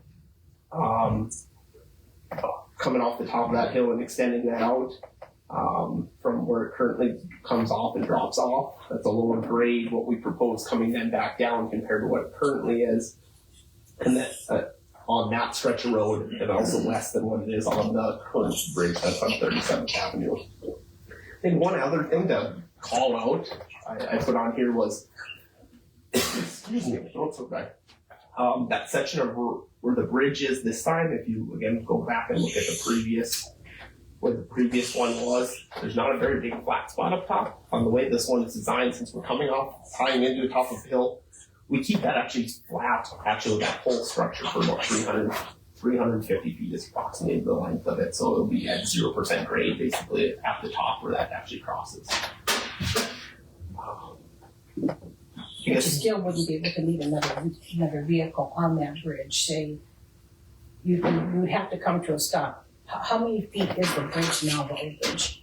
Long line, she's talking Long about. line, yeah. I don't know how long that is. Because this one will be like, 300 feet, so it's gonna be longer, so what happens when the traffic's coming and you hit that and you're like, which one of you, well, if it's farm equipment on there, you're gonna have to let them go, so you're gonna have to stop. Just like you would on the county road, like you have to stop if you need a piece of farm equipment. Well, no, because now you can swing over pretty easy. Marvin was late the other day and 2 semis went by, and then of course I was out there behind them, but with farm equipment, you're talking like Anita Holger said at the meeting the other night. How wide is your set of drills? And Going down the road? Yep. 16 probably. So they come with the tractor and hay binding, they come across that, the hay bind's probably what? That's 18. So it's gonna be close to, it's gonna be dang close. Somebody's gonna stop. Yeah. So I guess where I want to start. So this is the summary that we came up with. Here, one second. If there was other points that I did not capture with this, that if there was multiple conversations, and that's why I'm taking this also to everybody that was at that meeting, make sure that everybody's on the sober addressing the concerns that we heard. So that was one thing I wanted to open up, especially to you three Daryl, you were there too, weren't you? No, I wasn't able to make it, but I wish I would have. Okay. Well, the people were there other things I missed? Well, I would like to comment on the dust control, because I would like maybe Patrick and Jaden to have to go back to when you guys first closed that road going past 35th. In there, when I was at the meetings, you guys were gonna take care of dust control. Well, then they were trying to decide, Marvin was trying to decide if they're gonna put chloride past our place. But then for blading it, that wasn't gonna work. So, I don't know, was that 10 years ago? I have sat in a mess of dust, and the old commission left it fall by the wayside. They never followed through. And Greg, when I asked you, you said it's the county's problem because it's a county road. So I want to make sure that they go back and look, because if you guys have been defaulting on this all along, when you were going to take care of the dust control, because you closed down 2 major roads that semis came that now all come by my house, and I don't have the quality of life out there anymore with the dirt. I don't get to open my windows. I don't get to do any of that. And I brought that to you, and I've also showed you pictures. So I'm saying it now because it's at the meeting and Patrick can hear. So whatever kind of agreement they ever come down to, dust will be definitely taken care of. Because you guys dropped the ball the last time, you've done nothing. And I'm sure Daryl can attest that you guys were gonna take care of dust control when they allowed you to close that road. And it was never, ever implemented, and you would never do nothing about it. Well, and then to add to it, you said you were worried about dust control, right, that half mile or mile, whatever. I have a big concern with that because you're gonna have a lot of equipment, trucks hauling constant all the way probably from the interstate or wherever the batch plant is. It'll be a low, actually, probably amount of trucks. Well, I'm not gonna, don't ever say that, because if Dexter was paying attention. Most of it's dirt work. If Dexter was paying attention, they'd say, hey, we have to take care of dust control. Why don't you? And that's gonna be a big And you guys concern. dropped the ball last time. That's why I'm bringing it. I just want Patrick to know, because I heard what he said about the next era. And Patrick, one of their employees did know what I was living with. So they did have, like Dick Spinney come out and clean my furnace last February. The guy said he has never seen so much road dirt in a furnace ever, and that's definitely gonna weigh on the life of that furnace. Also, furnace filters I use. I just got 3 at a deal for $105 for 3. We gotta replace them constantly compared to what normally should be. And I don't think, we've lived there forever, and I put up with the mine forever, I had no problem with that. But once they closed 2 roads, and now Rob knows too, we are the only farm to market road from Highway 25 to 31 now. those semis all come loaded. All come So, loaded past our Is place. this subject to a current road use agreement, what you're dealing with? Well, it was when they got to close the road, they told the county they were gonna take care of dust control, and it never ever happened, and I'm dealing with it. So now they want to. true? Before my time. So, Is there anything in writing That's what yeah, it was through the county. So they closed 35th, which is 2 miles east of us. Yeah.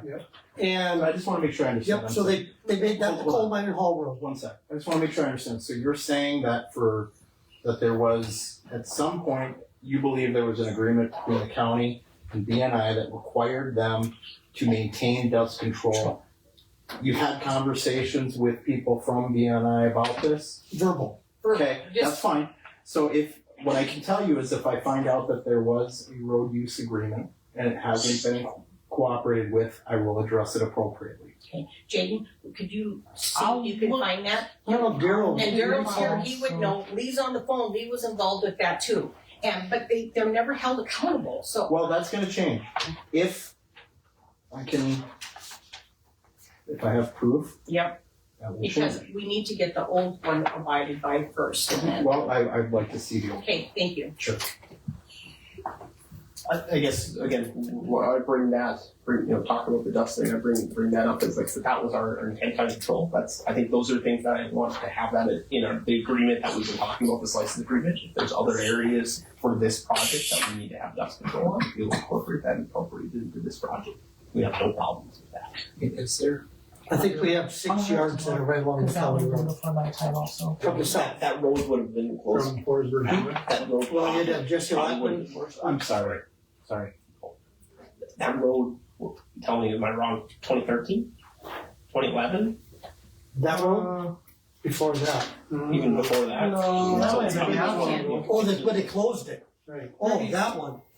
No, that hasn't been that long. That hasn't I don't been know. that long.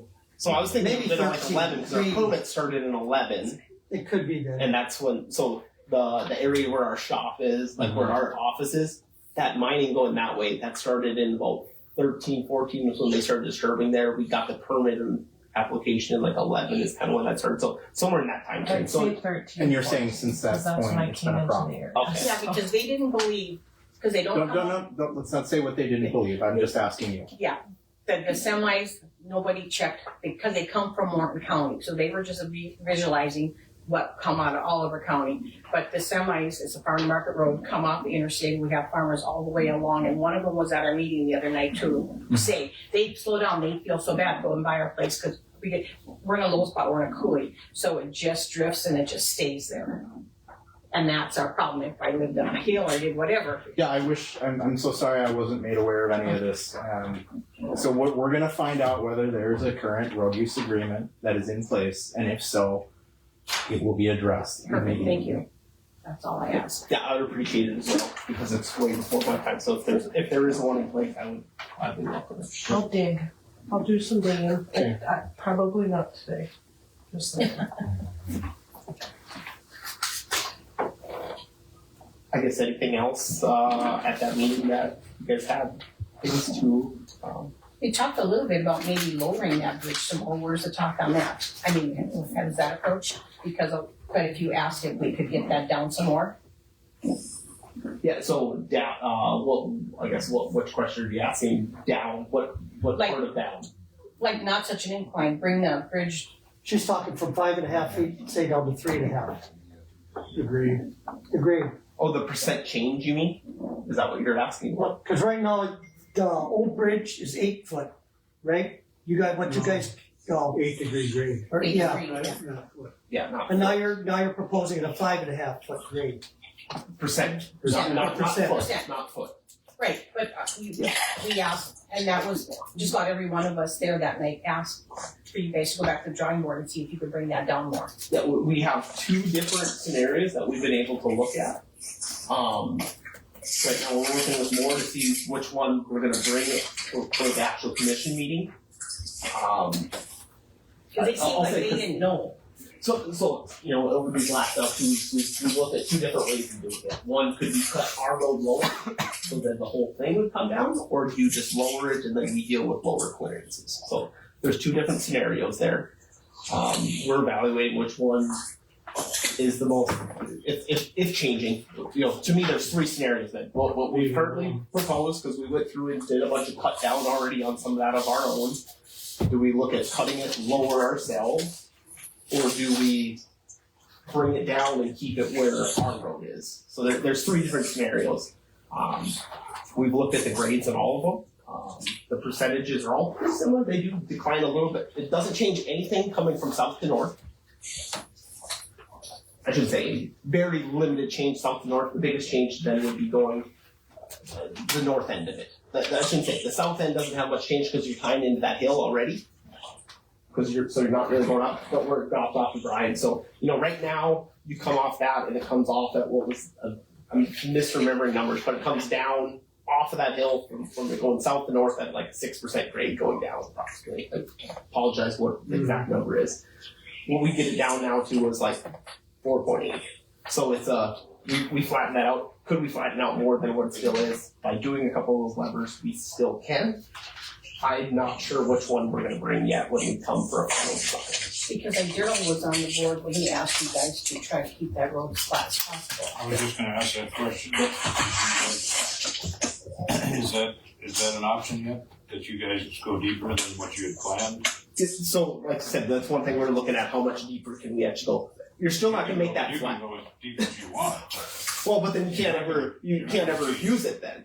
You're not going to change the speed of them trucks coming up that 400 feet of grade. Empty. That's what you told me last time. That was 400 feet, so 350 feet to the top. Sorry, I'm not following the. When you come under the bridge. Oh, yeah, we have more concern that if we make that so steep of when those trucks are going down. Yeah. But anyways, Stupidest thing I've heard. but anyways, there's a curve, whatever. That's our operation. So we're looking at. Go up to Beulah and look at that one east of Beulah. Yeah, I've been out there. Flat as a pancake. And them trucks, they run crest trucks, they run the big ones. They drop one gear coming out of there at a 1.5 mile grade. Yeah, and again, loaded, not empty, loaded. Saying they drop one gear. We can keep dropping, like I said, we've said we can drop some of that you're not gonna make that flat still. Because currently that's not flat, Daryl. Look at that road currently. You can make it flat. Don't look at me. Yeah, I mean, so again, we've evaluated that we can still. There's a couple things out there that we could look at to lowering it. This is involved with dust suppression? No. Oh, okay. This is just an underpass for the coal trucks to go over the normal county road. Okay, I understand. So like the one we have now, and you don't see anybody unless you see their dust coming around the curve north of it. Where this one, you're not gonna see any dust if they put a 5.5 foot on that. It's and he's saying they're gonna level it off more before. Or degree. But you won't know if another vehicle's coming. Like if you're coming with a piece of machinery, you're not gonna have be able to see it. That's our concern. So Currently, you have a hill there that has a steep grade coming off it. We're trying to tie a structure into that, then drops that grade so it decreases at a lighter rate than what it currently is. But what I'm hearing is the concern is, okay, yeah, that's better, that it's less. Can we agree that that is a less grade than what's currently there? Will everybody agree with that? Yes. I mean, for me, I guess I understand what you're saying, but we know what road we have now. We know where we go. We know when we have fog and we can't see. We know where we're headed. With the new one, it's going to be totally different. Okay, can I just ask, does everybody agree on that? So now I'll bring up the next one, because I think that's where the sticking point is. I want to make sure I understand. So is that right? Do we all agree that this is what we're proposing has less grade than what's currently there? Well, that's definitely, yeah. Yes, okay. Then to me, it sounds like the sticking point is then that there's a bridge structure along that route rather than just a normal road. Is that correct? Is that what the issue is? Because I feel like we're decreasing the grade, so we're making sight distances better on that road. Is the problem then that there's a bridge structure in the middle of that? Carol, can you answer that a little bit more? Well, no, you. No, that's not at all what anyone's saying, I don't believe. Okay, so then I'm not right that it's not decreasing grade. It's, Safety. what you're saying is, you're trying to say that because the bridge is there, now they can't see. That's what I'm getting out of what you're saying. Yeah, that's what I was asking. I was asking, is that what That's the, not the case. okay. Case is they can't see that over there coming this way. You know what I'm saying? It's not on the bridge. It's past the bridge. Okay, so like currently there's a hill there. Right.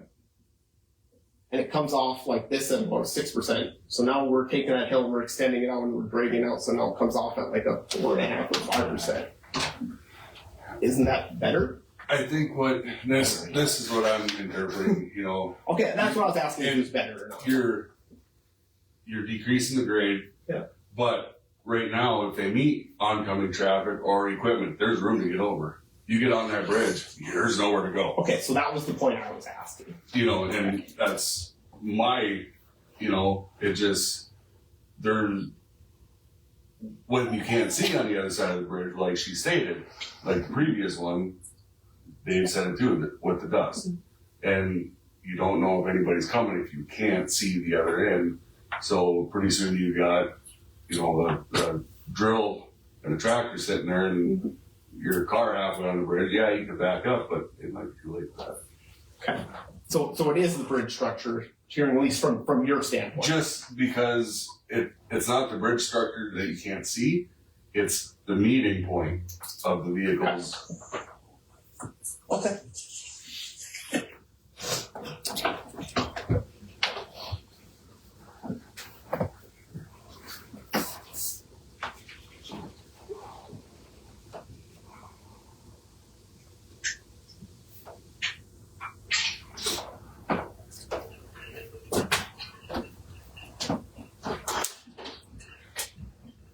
Sorry, just want to make sure I'm recording here.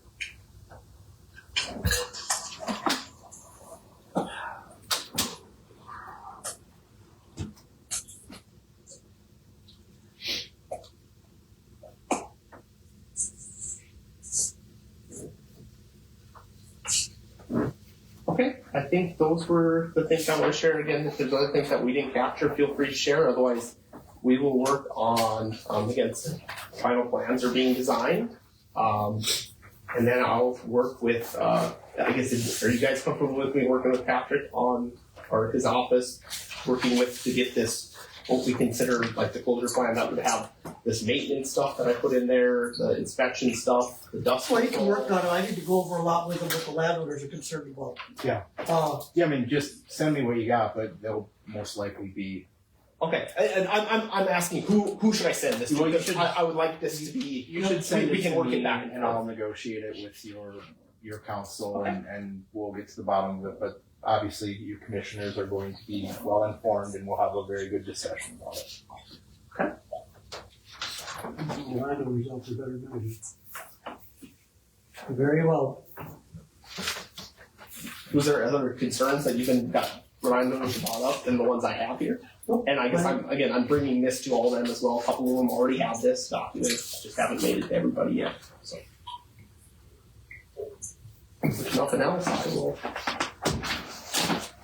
get out of here. Okay, I guess I have one. Yeah, thanks. No. Any further business come before this meeting? Mr. Vitek. Yeah. Strike three. Strike three, yeah, we're holding started. Well, anyway, being as now we're buying that other tractor, and the county sees got some stuff they're gonna get rid of. We must get rid of that one. I mean, it'll never get used, right? The one that little lawn tractor that company had, there's a snow blower and it's got the cutting deck on, and I think that's all. Oh, and it's got a cab on. Like, should get rid of that, right? So I don't know how you want to do it. Do Leaf you want? evaluation, it doesn't even pick up leaves, so. Yeah, I think it's horrible pick up leaves. Lee, are you opposed to putting that old lawnmower on that bid thing? No, go for it. Should I put it on the bid? You want to put it on the bid, or do you put it on Bizman, or how do you want to do it? We can put it on the Put it list. on the bid sheet. Okay. the rest of the stuff. Okay, sounds good. Give So the specs to Jay. I'll get all the specs. You need like pictures too, I suppose. Put them in the lineup so they can look at it. Because the gate's Oh. locked, so. Sure. Down there. Just take it down there. Yep, if you could. Yeah, I just can give do me that. the specs. Get so it that I down put there in and the I'll get the advertisement. snow blower down there, get it all down there. Okay, yep. Just down, where do you got the stuff set up at the county shed and stuff? It's lined up right on Okay, the I'll road see fence. where it is. And then I got one other thing. Okay, I talked to Ryan Roble about the power in that shed, and I talked to Kenny. He showed me where the tree, that one tree right by the shed, when they dug it up or when they mulched it, they caught the wire there. So it's someplace between that, where that one tree is and the shed is where it's broke, but they didn't know exactly. But according to Ryan, Kenny said it too. Good fix.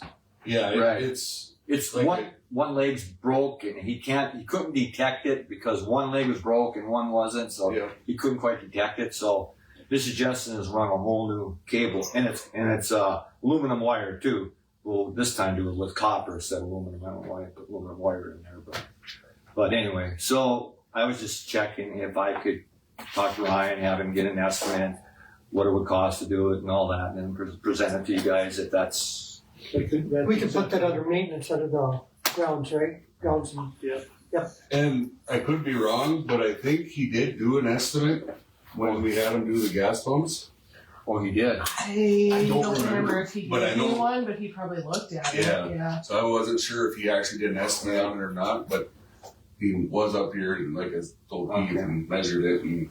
Yeah. Well, he when I talked to him, he said he couldn't remember anything because he said he dealt with you. So I'll just give Kenny a call. So yeah, I will do that. I will get a hold of Ryan and have him do an estimate. If unless he already has one done, and see what he'll charge you about now. I don't think we need to approve that, do we, Lee?